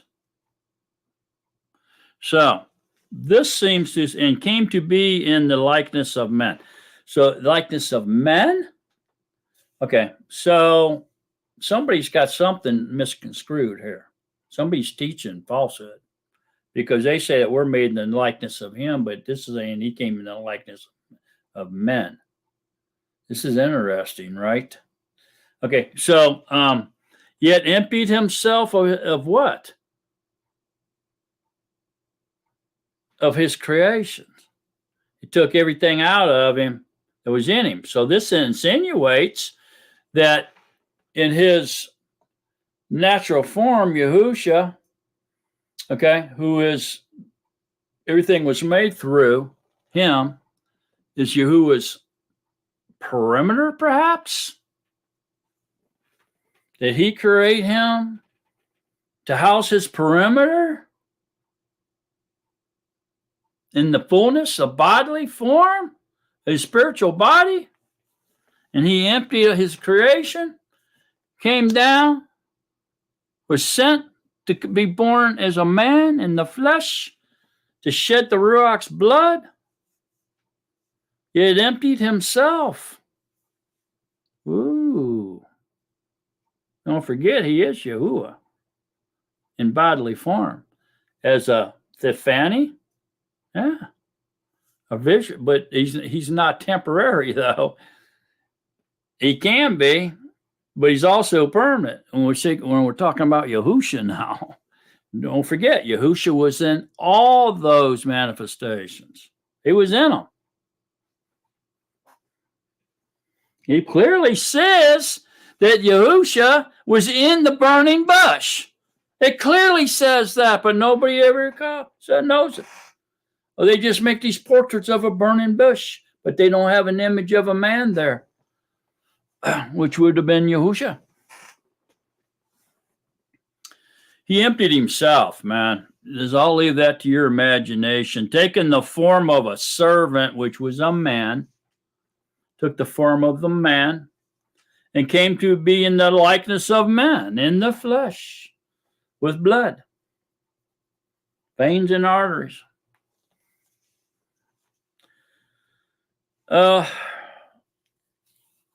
He did this many other times, okay, throughout the Tanakh, and several times in the Netzarim writings.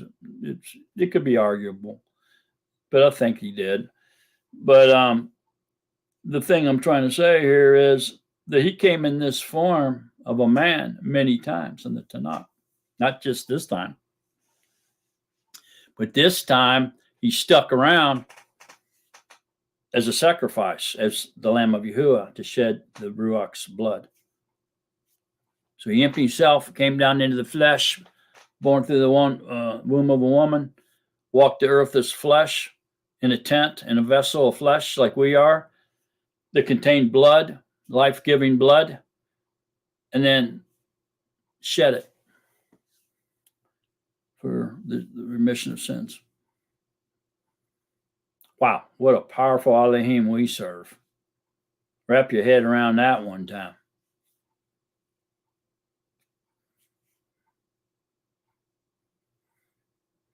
And having been perceived in the form of a man, see, there it is, he humbled himself and became obedient to death, death even of a stake. Yahuwah therefore has highly exalted him and given him the name which is above every name. So what name is above every name? Well, of course, Yahuwah. So if we would go to Psalms 138, 2, go to Psalms 138, 2, we would see it says, I bow myself toward your set apart heckle and give thanks to your name for your kindness and for your truth. For you have made great your word, your name above all. Your name above all. Speaking of Yahuwah. And here, Yahuwah therefore has highly exalted him and given him the name which is above every name, which is Yahuwah. You just read it in Psalms 138 too. So he gave him his own name because that is him. He is Yahuwah. That at the name of Yahushua every knee should bow, of those in heaven and those on earth and of those under the earth, and every tongue should confess that Yahushua Mashiach is master, to the esteem of Yahuwah the Father. So there you go. Every mouth will confess Yahushua is Yahuwah incarnated. Okay, so Colossians 1, 9 through 20 is extremely powerful stuff. This, you got to really listen up on this. This tells a whole lot. That is also why we, from the Yom we heard, have not ceased praying for you and asking that you be filled with the knowledge of his desire and all wisdom and Ruach-like understanding, to walk worthy of the Master, pleasing all, bearing fruit in every good work, and increasing in the knowledge of Yahuwah, which we're doing right now. This seems to be a very important thing to do. Being empowered with all power, according to the might of his esteem, for all endurance and patience with joy, giving thanks to the Father who has made us fit to share in the inheritance of the set apart ones in the light. In the light means you have life. And the light is Yahushua. So if you're in the light, you're in Yahushua. Who has delivered us from the authority of darkness and transferred us into the reign of the Son of his love, in whom we have redemption through his blood, the forgiveness of sins, who is in the likeness of the invisible Yahuwah, the firstborn of all creation. So there you go. Who is in the likeness of the invisible Yahuwah, the firstborn of all creation. Okay, so redemption through his blood, the forgiveness of sins, through his powerful blood, who is in the likeness of the invisible Yahuwah means when you see Yahushua, you're seeing Yahuwah. He's showing you what he looks like if he was carbon, if he was not a Ruach, what he would look like, so that your carbon eyes can see him. See, our eyes are made of carbon. They can only see carbon. And that's why he made a carbon body for us to see. He made a spiritual body so the Malachim could see him. When we see him, he has transformed himself into carbon. Otherwise, we couldn't see him. If he is a spiritual body, as when he created the firstborn of all creation, which has the ability to go back and forth between both realms, then he appears to the Malachim in that spiritual body. They can see him. If he doesn't want them to, they can't see him either. They're created beings as well. The firstborn of all creation. That means that first thing Yahuwah created was a body for himself, man. He created Yahushua. Because through him were created all that are in the Shemayim. See, so through him, through Yahushua, he created Yahushua, and then through Yahushua, he created everything else. He created the world. Created all that are in the Shemayim and that are on the Eretz. Visible and invisible was created through Yahushua. Whether thrones or rulership or principalities or authorities, all have been created through him, through Yahushua, and for him, for Yahushua. And he is before all. He is before all. And in him, all hold together. That's powerful stuff right there. Now I'm telling you, especially this verse 16, Yahuwah created in everything through Yahushua, but was still able to maintain his omnipotence. Wow. Right?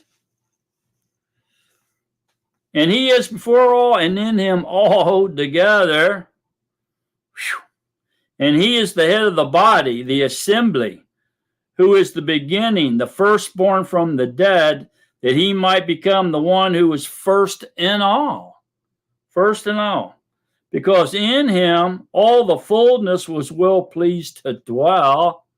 So all the fullness doesn't mean that the entire perimeter of existence, the Ruach, compressed itself down into that little body of a man inside Yahushua. That means that the fullness in him, all the fullness was well pleased to dwell, means that all the authority, all the power, all the works, everything, all the words of Yahuwah was in him. So he could do what Yahuwah could do, okay, at the will of Yahuwah, not at the will of the flesh. The flesh came to die. Yahuwah did not die. But in that flesh was all the fullness, the authority, and the power of Yahuwah. He could do whatever he wanted. Yahuwah in him could do whatever he wanted. He could defy gravity. He could walk through walls. He could shift. He could become flesh. He could become Ruach. He could do whatever he wanted. He could illuminate himself. So he could turn on his light so bright that it'd burn your eyeballs out your skull. Do whatever he wanted. He could eat or he could not eat. Whatever he wanted to do. He's Yahuwah.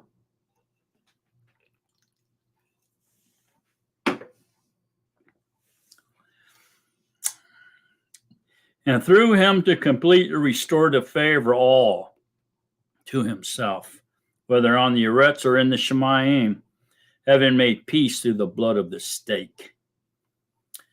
So Yahuwah obviously then emptied himself out, his body out, whatever the size of it was. And Yahuwah did not, but he did not give up his omnipotence, or his omnipotence, or his omnipresence, in order to dwell into Yahushua's body, the vessel, lamb. Okay, he still was everywhere at once. When I'm saying everywhere, I mean everywhere. In the micron world to the vast, furthest out the borders of the universe and beyond. Yahuwah is there. Under every rock, he's in every blade of grass, he's under every sea, he's everywhere. He's in all the clouds, he's in the rain, he's in everything. He has to be or it wouldn't exist. He can do with it what he wants and make it do what he wants it to do, when he wants it to do it, how he wants it to do it. And there's nothing you can do about it. So quit trying to control him.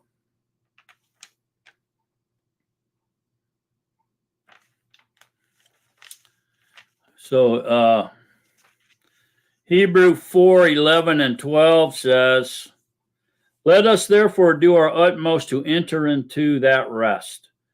Let anyone fall after the same example of, at least anyone fall after the same example of disobedience. For the word of Yahuwah is living and working and sharper than any two-edged sword, cutting through even to the dividing of being and Ruach, and of joints and marrow, and able to judge the thoughts and intentions of the heart. So you see, Yahuwah is everywhere. He's everywhere. Even his words are alive. Everything. Nothing can escape Yahuwah. Can't hide from Yahuwah any way, shape, or form. Okay, so 1 John 1:5 says,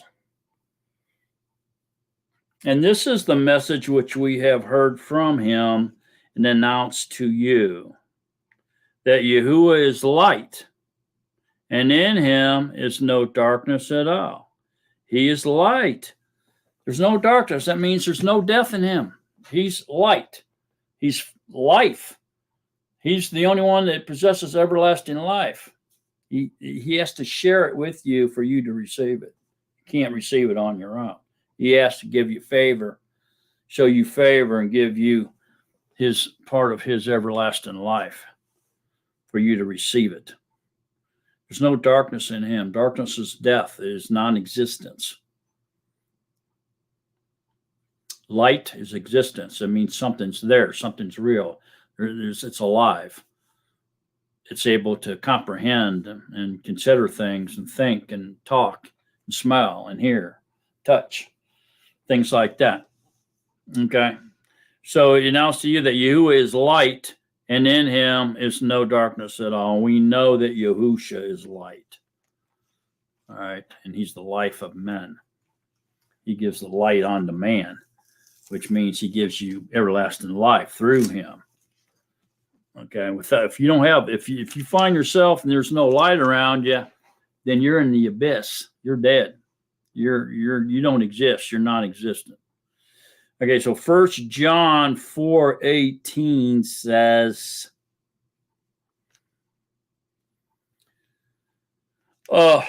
there is no fear in love, but perfect love casts out fear, because fear holds punishment, and he who fears has not been made perfect in love.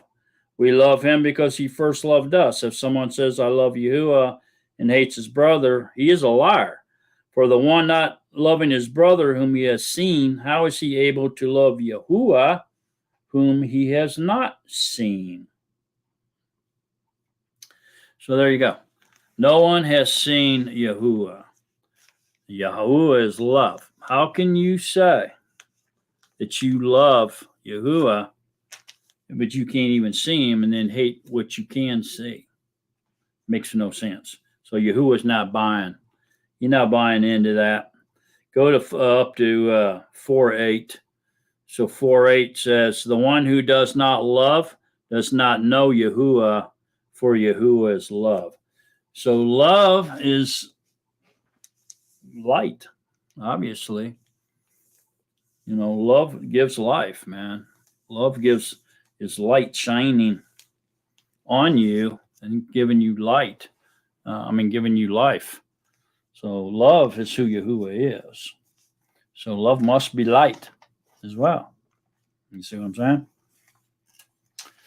Okay, so go to Revelations 22:13. It says, I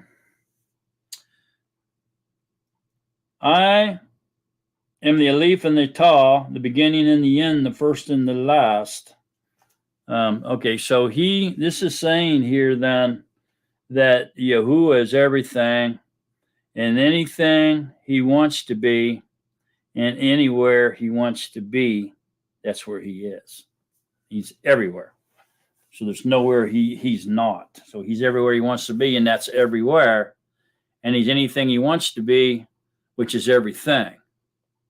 Okay, a very powerful being here. I think if men knew just how powerful Yahuwah really was, if we could comprehend that, I think we all would fall on our faces and even be scared to even look toward him, not even look at him. We just tremble in the dust if we knew how powerful he really was. Okay, so Hebrews 1:1-14 is extremely powerful stuff. Yeah, this is telling us that Yahushua is the creator of all things. Yahuwah is the creator of all things, and he created everything through Yahushua Mashiach. Okay, so let's take a look at it. Yahuwah, having of old spoken in many portions and many ways to the fathers by the prophets, has in these last days spoken to us by the Son, whom he has appointed heir of all, through whom also he made the ages. Through whom also he made the ages. Wow. Who being the brightness of the esteem and the exact representation of his substance, and sustaining all by the word of his power, having made a cleansing of our sins through himself, sat down at the right hand of the greatness on high, have become so much better than the messengers, as he has inherited a more excellent name than them. This is so amazingly powerful. I mean, that right there blows by everybody's head by a mile. This can't be properly understood by men. But if we read it really slow, we come to a realization here that Yahuwah created that body by himself, and he indwelled that body, and that body's capable of doing anything because it's his body. He does what he wants. You name it, Yahushua can do it. It can be done through Yahushua because it's Yahuwah's body. It's in Yahuwah. Yahuwah is in him fully, bodily, completely. It's the exact representation of his substance. He's got all the authority, all the power, the creative words, the living words. He's got everything that Yahuwah has in that body, which can be immortal. It can be carbon. It can go back and forth. He can eat and drink or not have to. Apparently, he can become the perimeter of existence, or he can come down here and sit here and talk with a man face to face and eat fish with him and eat honeycomb and drink water.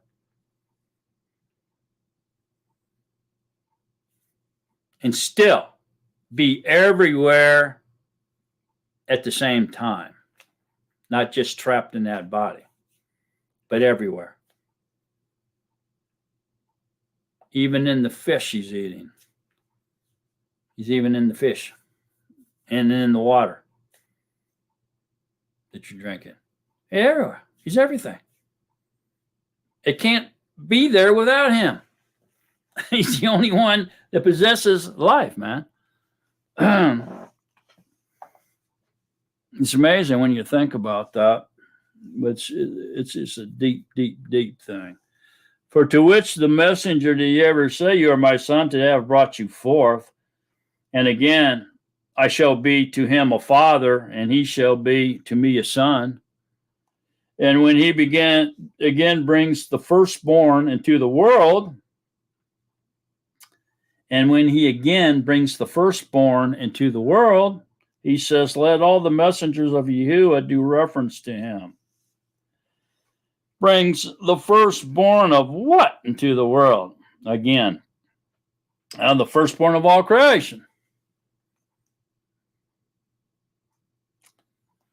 And of the messengers, indeed, he says, who is making his messengers winds and his servants a flame of fire?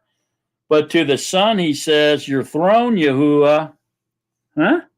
But to the Son, he says, your throne, Yahuwah. Oh, that's right. He gave his Son the name above all names, Yahuwah, because he is Yahuwah. Okay, I got it now. Is forever and ever. Your scepter of straightness is the scepter of your reign. You have loved righteousness and hated lawlessness. Because of this, Yahuwah, your Elohim, has anointed you with the oil of gladness more than your companions. And you, Master, did found the Eretz in the beginning, and the Shemayim are the works of your hands. Hands? Oh, he's got a body with hands. And everything was created through him. Oh, this has to be talking about the Word. Oh, wait a minute. It's talking about Yahushua. Oh, wait a minute. It's talking about the firstborn of all creation. Oh, wait a minute. It's talking about the messenger of Yahuwah. Oh, wait a minute. It's talking about Yahuwah. It says Yahuwah. Oh, wait a minute. I get it now. They're all Yahuwah. Okay, I got it. They shall perish, but you remain, and they shall all grow old like a garment, and like a mantle you shall fold them up, and they shall be changed. But you are the same, and your years shall not fail. And to which of the messengers did he ever say, sit at my right hand until I make your enemies a footstool for your feet? And they not all serve, and are they not all serving Ruachs? Servants, serving Ruachs, sent out to attend those who are about to inherit deliverance? Oh, wait a minute. The Malakim are our servants, and they're sent out to attend to those who are about to inherit deliverance, the bride, the election? Oh, wow. Isn't that interesting? Okay, so, wow. We're learning a whole lot about Yahuwah this evening, anyway. Let's continue on. I want to know more, don't you? I want to know more about him. She's learning a lot now. Wow.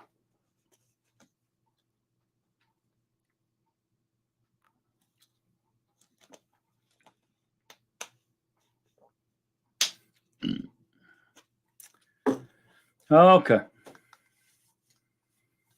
I wonder why Yahuwah chose to call his body his son. Could it be because he does the will of the Father, or he sends him? He made him go down and become flesh and die, made him serve him, even serve men. That's interesting, isn't it? But yet he's going to give him all the esteem at the end. Very interesting. It really is interesting. Wonder why he calls the Malakim his sons, including Satan. That's interesting too, isn't it? Okay, let's continue on. Psalms 90. 2 and 3. Before the mountains were born, or you had brought forth the arets in the world, even from everlasting to everlasting, you are all. So this is telling us here that Yahuwah is self-existing. He's the self-existed one. He's the Ruach. He's the only thing that was. Everything else he created. He brought forth with his words whatever he did, but they came after him. He existed by himself before anything, from everlasting to everlasting. Where you had brought forth the arets. Now here it didn't say he created the arets. It says he brought forth the arets.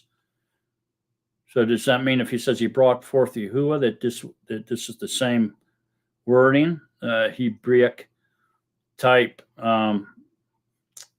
phrase or figures of speech, or you had brought forth the arets in the world? I thought he created them. It's the same thing. He brought forth the Son, means he created him. We got to get it, man. Nothing existed outside of Yahuwah. Yahuwah was it. His Ruach was it. There was no darkness. There was no water. There was no nothing but his Ruach. His Ruach is the perimeter of existence. Bound it into your brain. He never, ever, ever gives up his omnipotence, no matter what he does. Look, he can be a cloud of smoke in Russia. He can be a pillar of fire in Japan. He can be a burning bush in Israel. He can be a man over in Spain. He can be a talking donkey here in the United States. He can be anything he wants to be. everywhere he wants to be, anytime he wants to be, and he doesn't have to leave anywhere to go do it. He's already there. And he can be in all that and more. He can do whatever he wants. Stop trying to control Yahuwah. Stop flipping through these pages and trying to come up with some weird doctrine of who he is and what he is. Just accept it, man. Yahuwah is everything, including Yahushua. He's Yahushua as well.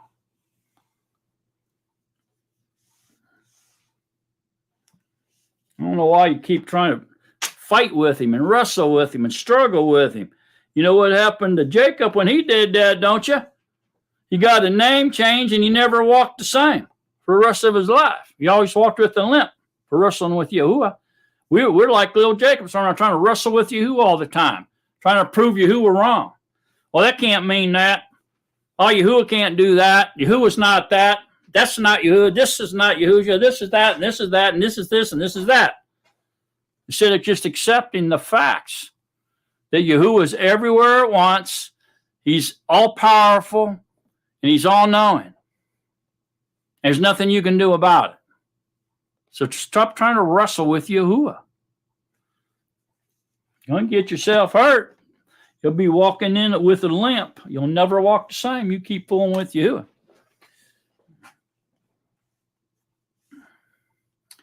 James 4:10 and 12 says, humble yourselves in the sight of the master, and he shall lift you up. Brothers, do not speak against one another. He that speaks against a brother and judges his brother speaks against Torah and judges Torah. And if you judge Torah, you are not a doer of Torah, but a judge. There is one lawgiver and judge who is able to save and to destroy. Who are you to judge another? See, there you go. Stop trying to wrestle with you. Stop trying to judge Torah. Stop trying to make a Trinity out of this thing, this Besorah.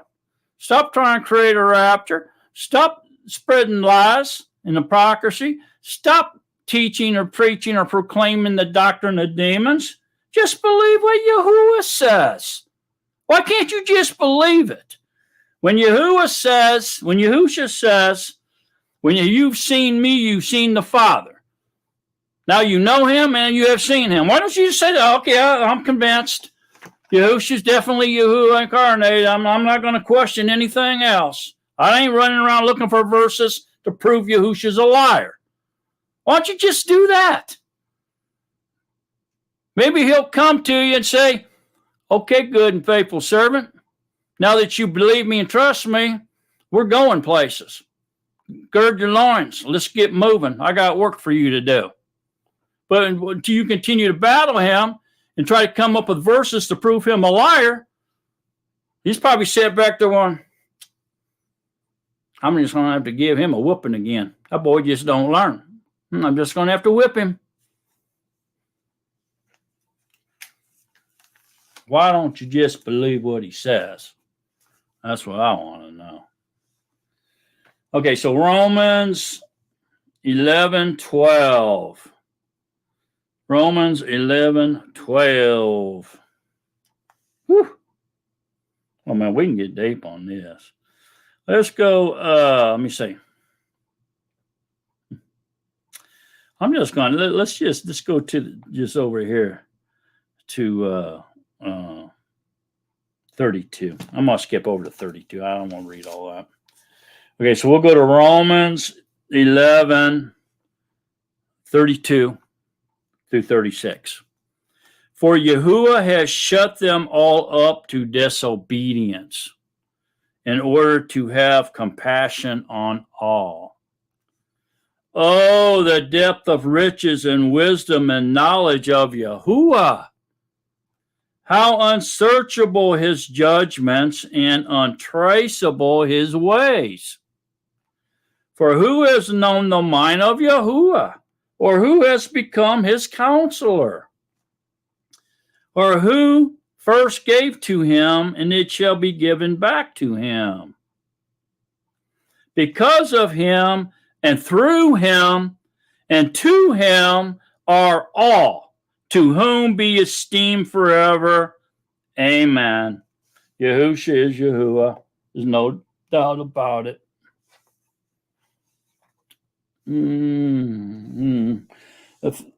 Ephesians 1:3. 1:3 through 5.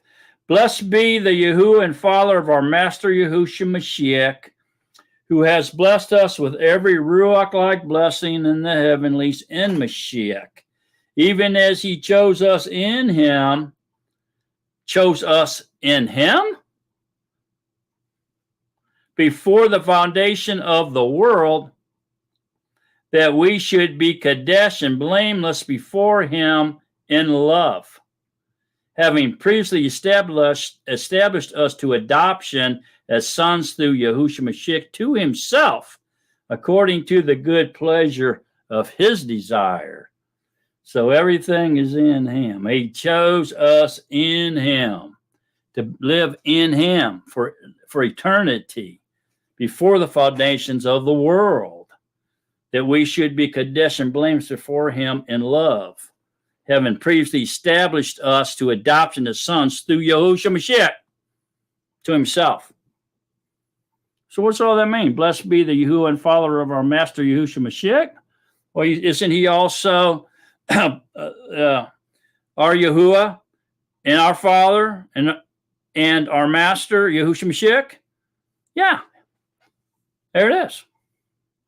So blessed be the Yahuwah and Father of our Master Yahushua. Blessed be Yahuwah and Father of us as well. He's our brother.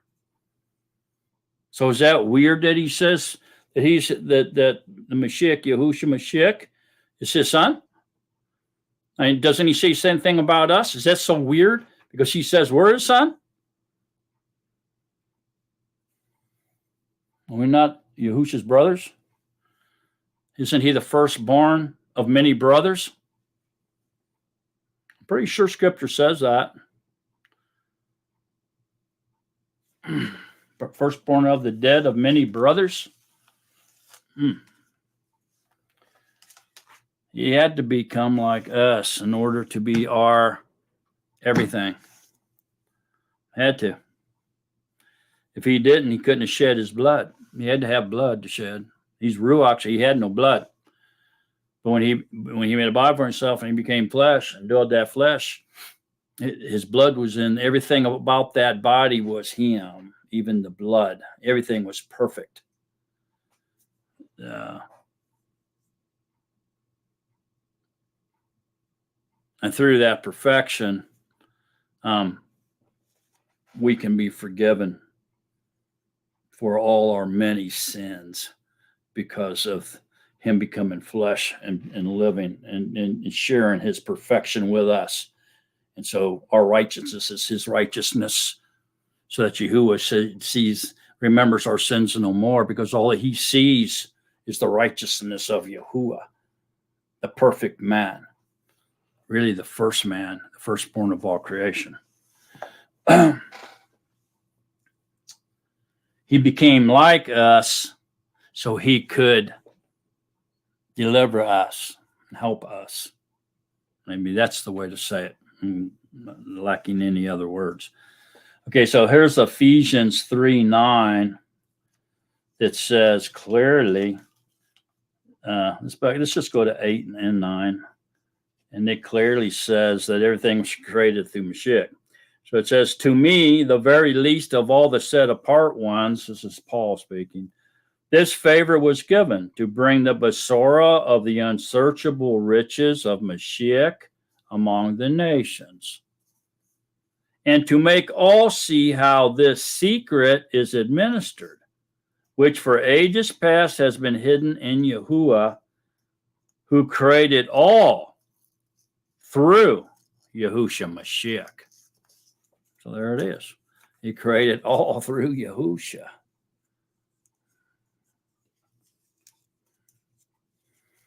See, so there has to be something in there different from just Yahuwah, his Ruach. Why did he do that? because he had to become like us in order to deliver us.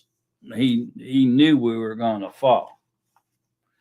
So 1 Timothy 6:14 says,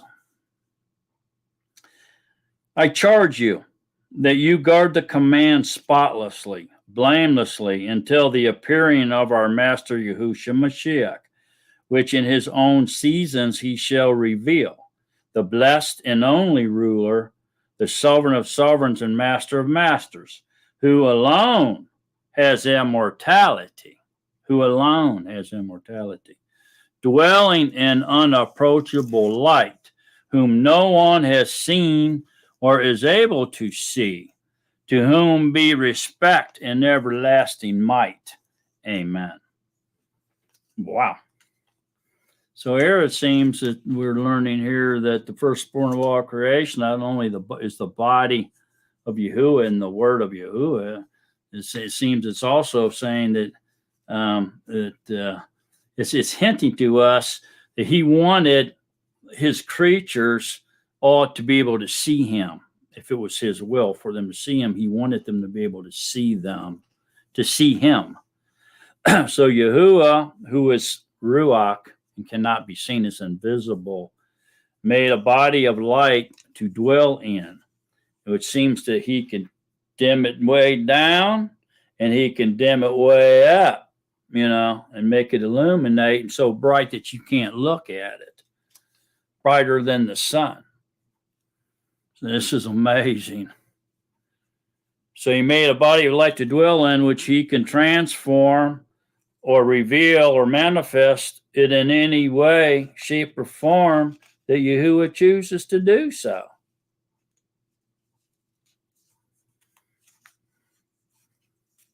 I mean, his body is totally amazing what he can do with it. I mean, mind-blowing stuff, don't even really make sense. Okay, so Revelations 1:12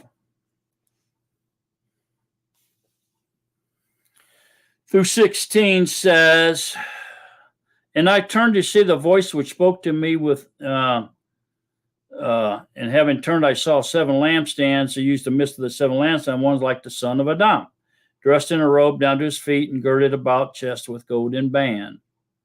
Okay, so son of Adam. Son of Adam is a man. The son of Adam refers to a man. And so he was seen in the image of a man. He became a man so that he could help us. It's the only way. He had become one of us in order to help us. Wow. So did Yahuwah become one of us and let everything, just commanded everything? Okay, everything's sustained. Stay the way it is. Nothing gets out of order. Stay exactly where you are. I got to go down and turn myself into a man so I can be seen of humans. I'll be back. I'll be back to keep everything in order here shortly. Did he do that? No. He didn't. He was already there. He never gave up his omnipresence for anything. He can do whatever he wants anywhere he wants because he's already there. He's already there. He never leaves one place to go to another. Come on, man. He's already there. It's not rocket science. Not that hard to understand. Okay. All right. So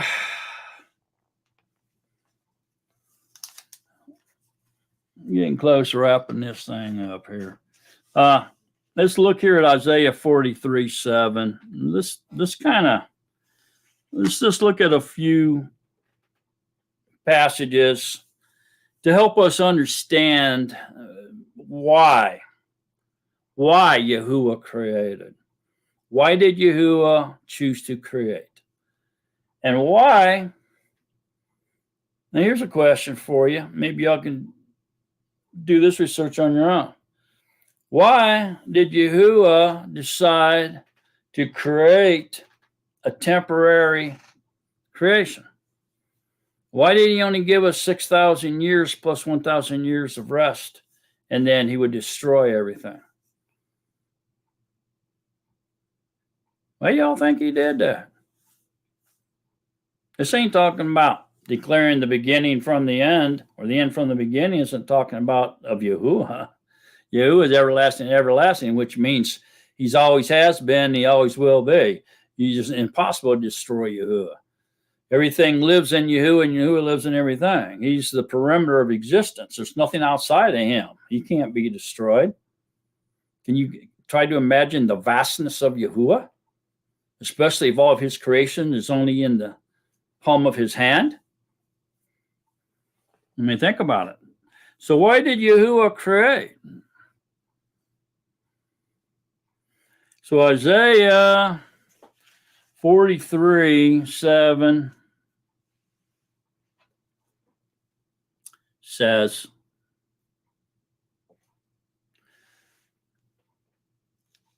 all those who are called by my name, whom I have created, formed, even made for my esteem. So there we go. He created for his esteem. So ultimately, then, everything that he created or formed is what he's saying here, right?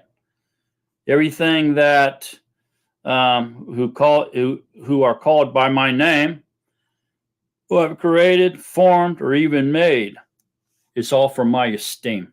I did it for my esteem. So he could be esteemed as a loving, kind, wonderful, awesome Elohim, who's willing to share his life, his existence, with a lesser being, with a formed or created or made creature.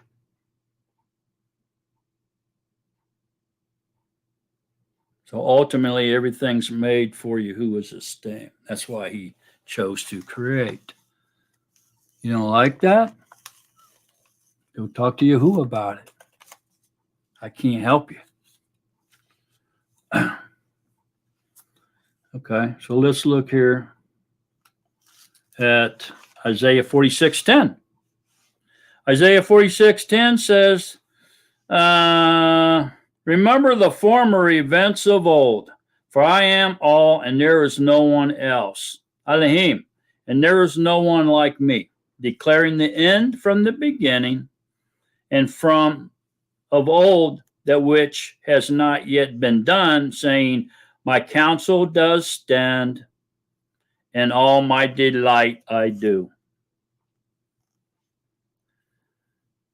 Calling a bird of prey from the east, the man who executes my counsel from a distant land. Indeed, I have spoken it. I also bring it to pass. I have planned it, and I also do it. So Yahuwah is everything. He's doing everything. It's all him. Okay? But he's doing it here. The main point here probably is my delight I do. And so he created for his own delight. So he decided to create for his esteem and for his delight. You don't like that? Go talk to Yahuwah about it. I can't help you. Okay, so now let's look at Psalms 91:1. 19:1. Psalms 19:1 says, the Shemaim are proclaiming the esteem of all, and space is declaring the work of his hand. The work of his hand. So does that mean all space, everything's in his hand? It might be.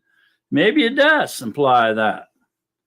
But the Shemaim are proclaiming now the esteem of Yahuwah, of Allah.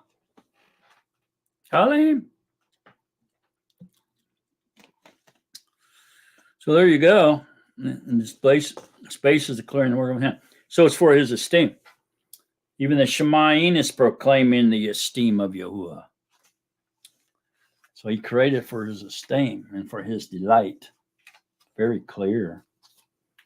And don't you think that's clear? I do. Okay, so Revelations 4:11.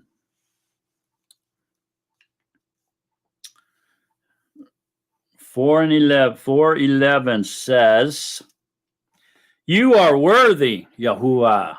You are worthy, Yahuwah, to receive esteem and respect and power, for you have created all. And because of your desire, they are and were created. So there you go. That confirms it. Yahuwah decided to create for his esteem, his delight, his desire. They are and were created. That's why he decided to create. You don't like it? You thought you was looking for another reason? Well, take it up with Yahuwah, because I can't help you. I can only tell you what is written in the word of truth. So there it is, folks. That's our study for this evening. I think we've come to the conclusion that Yahuwah is a magnificent, awesome being, self-existing one that's Ruach, and everything else lives in him, and he lives in it in order for it to exist, and that nothing, and I mean nothing, can exist outside of Yahuwah. That knowledge right there is mind-blowing enough to keep me up for days. What a powerful Elohim we serve. What a huge, awesome, unsearchable, mind-blowing Elohim we serve, which we can't live outside of him. Nothing can. Everything's within his perimeter of existence, folks. That's who he is. That's who he is. Even Yahuwah is so powerful that even his word and his name bow down to him. Nothing exists outside of Yahuwah. Nothing. So let's wrap this up now in Psalms 139. If everybody would like to turn their BYNVs to Psalms 139, we'll wrap it up for this evening.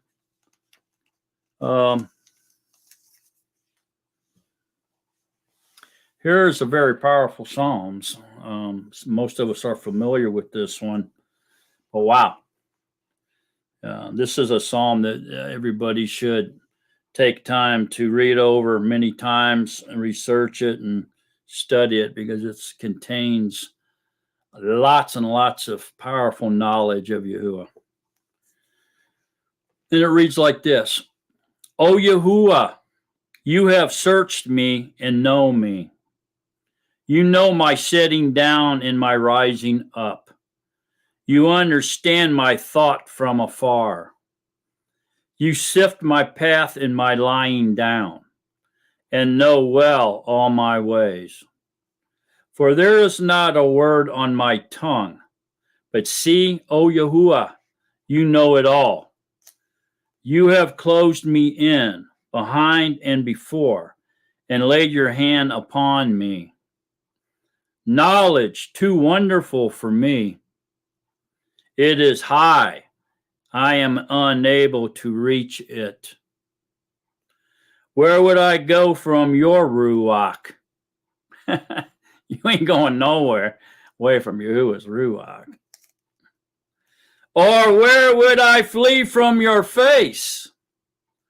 If I go up into the Shamayim, you are there. If I make my bed in the grave, see, you are there. He's even in the grave with you when you return to dust. I take the wings of the morning. I dwell in the uttermost parts of the sea. There, too, your hand would lead me, and your right hand hold me. If I say, darkness shall cover me, then Leah would be light to me. Whoa. Even darkness is not dark for you. Wow. He can't die. He can't die. Yahuwah did not die. He can't die. He lives forever and evermore. But Leah shines as the Yom, as is darkness so is light. Woo-hoo. There it is. For you possessed my inwards. You possessed my innards. You have covered me in my mother's womb. I give thanks to you, for I am awesomely and wondrously made. Wondrous are your works, and my being knows it well. My bones was not concealed from you when I was shaped in a hidden place, knit together in the depths of the rats. He knitted the dust together and made them DNA strands, and he created you. Mind-blowing stuff. Your eyes saw my unformed body, and in your book of all them were written, and in your book all of them were written, the days that were formed while none was among them, and how precious are your thoughts to me. All, how great has been the sum of them. If I should count them, they would be more than the sand. When I wake up, I am still with you. Oh, that you would slay the wrong. Allah, depart from me. Therefore, men of bloodshed, they speak against you wickedly. Bring your enemies to oblivion. Yahuwah, do I not hate them who hate you? And do I not loathe those who rise up against you? With a complete hatred, I hate them. They have become my enemies. Search me, all, and know my heart. Try me and know my thoughts, and see if an adulterous way is in me, and lead me in the way everlasting. Whew. What a Psalms, man. What a Psalms that is. Wow, wow, wow. All right, man. That's a wrap. I appreciate all of you being here, man. Spending time with me, studying scriptures, getting to know Yahuwah. I hope we woke some people up. I hope people are realizing now who Yahuwah is. And I came to the conclusion a long time ago that Yahuwah is everything. That's the best way to describe him as far as I'm concerned. I'll see a lot of you tomorrow, back into 2 Timothy chapter 3. And hopefully we'll finish 2 Timothy up tomorrow. I got a sneaking feeling we may get stuck on chapter 3, though, but we'll see how it goes. Yeah, peace and love to everybody. I love everybody. I don't hate anybody. There's not a person I can think of that I hate. There's something that I like about everybody. And Yahuwah commands us to love our enemy. And so we have to try to do that the best we can do it. Best way is just turn it all over to Yahushua. Yahushua loves everybody for sure. You know, his son, he lets the sun rise on the evil and the good. You know, he allows it to rain on the just and the unjust, which means that he loves everybody the same. He has an everlasting love for everybody. You know, he has no, he doesn't respect any human over another human at all. He loves everybody the same. He only shows favor over belief. The more belief you have, the closer he gets to those who believe and love him. Those who have been forgiven a lot, love a lot. So he's willing to forgive you for a lot. So don't think you've lived such a horrible life that you can't get Yahuwah to love you. You can repent and love him back. He's interested in you, no matter how big of a sinner that you think you are. He's interested in you.